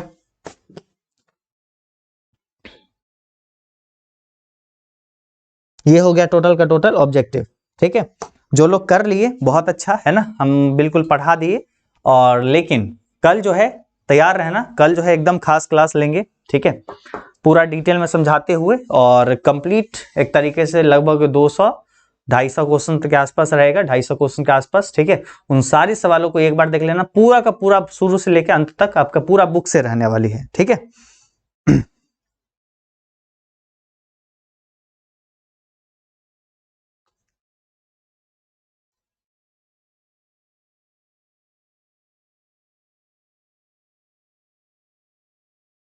चलिए तो आप लोग अब जाइए, अपना अपना जो भी आपको पढ़ना होगा वो सब थोड़ा बहुत पढ़ लीजिए, ठीक है।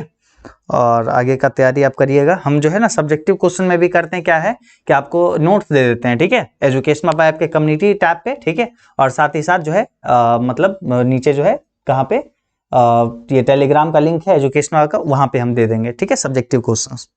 तो वहां से आप सब्जेक्टिव क्वेश्चन देख लेना, ठीक है।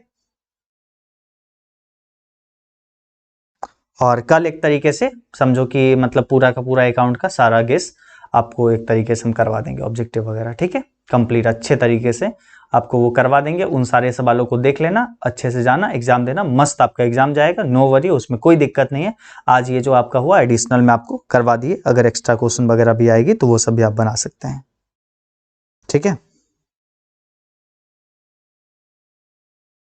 ठीक, तो आज का क्लास हमें लगता है क्या ना कि हम गलत चुन लिए। आप सभी लोगों पे हम थोड़ा सा भरोसा किए कि भाई ठीक है ये लोग पढ़ने वाले हैं, मतलब पढ़ेंगे ये इस टाइप की चीजों को, लेकिन लास्ट तक जो रुके ये सब तो पढ़ने वाले हैं, ठीक है।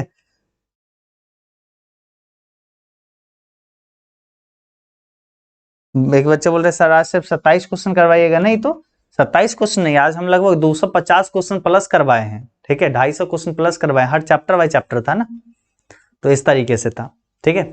तो कल हम स्पेशल गेस्ट क्वेश्चन के साथ में आते हैं, अच्छे से करवाते हैं, फाइनल जो हर सब्जेक्ट से पहले देते हैं वही वाला आपको देंगे, ठीक है। और आपका एग्जाम श्योरली अच्छा जाएगा, ठीक है। बस अच्छे से पढ़िए, अभी से मेहनत करिए, ठीक है, मतलब जो कल आपका समय बाकी है पूरा का पूरा उसको अच्छे से देख लीजिए और एकदम परीक्षा में जाइए मस्त लिख के आइए, ठीक है। चलिए तो बाकी चैनल से हर हमेशा जुड़े रहना है, इसकी ये नहीं कि बोर्ड खत्म हो और चैनल से निकल पड़े, नहीं, चैनल से जुड़े रहना है। बाद में कभी ये आना है, कमेंट करते रहना है कि नहीं हाँ हम तैयारी यहाँ से किए थे, ये सब चीजें अच्छा लगता है, ठीक है। तो चैनल से लगातार जुड़े रहना है सभी लोगों को, ठीक है। और थोड़ा सा कॉमर्स वाले थोड़े अपने से लगते हैं, इसलिए हम हक से बोलते हैं कि नहीं जुड़े रहना है, ठीक है, और नहीं तो नॉर्मली बोलते हैं जुड़े रहिएगा, ठीक है। चलो तो ये थोड़ा सा फर्क है ना, अपनापन लगता है। चलो आज के इस क्लास में बस हम लोग इतना ही रखते हैं, ठीक है।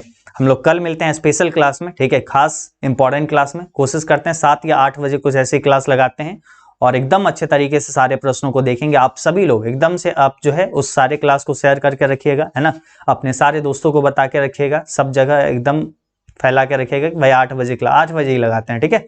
8 बजे से आराम से 10 बजे तक में एकदम अच्छे से खत्म कर देंगे, ठीक है। तो आप सभी लोग मस्त शेयर वगैरह करके रखिएगा और हम लोग फिर जब मिलेंगे उस क्लास में बहुत अच्छे से सारी चीजों पे बात करेंगे, डिस्कस करेंगे, ठीक है। चलिए तो आज के इस क्लास में बस इतना ही, टाटा बाय बाय। सभी जगह पे कनेक्ट हो जाइएगा, नीचे इंस्टा का लिंक है ना, वहां से भी जुड़ जाइएगा, चैनल को सब्सक्राइब करके रखिएगा ही, है ना। चलो जी टाटा बाय बाय।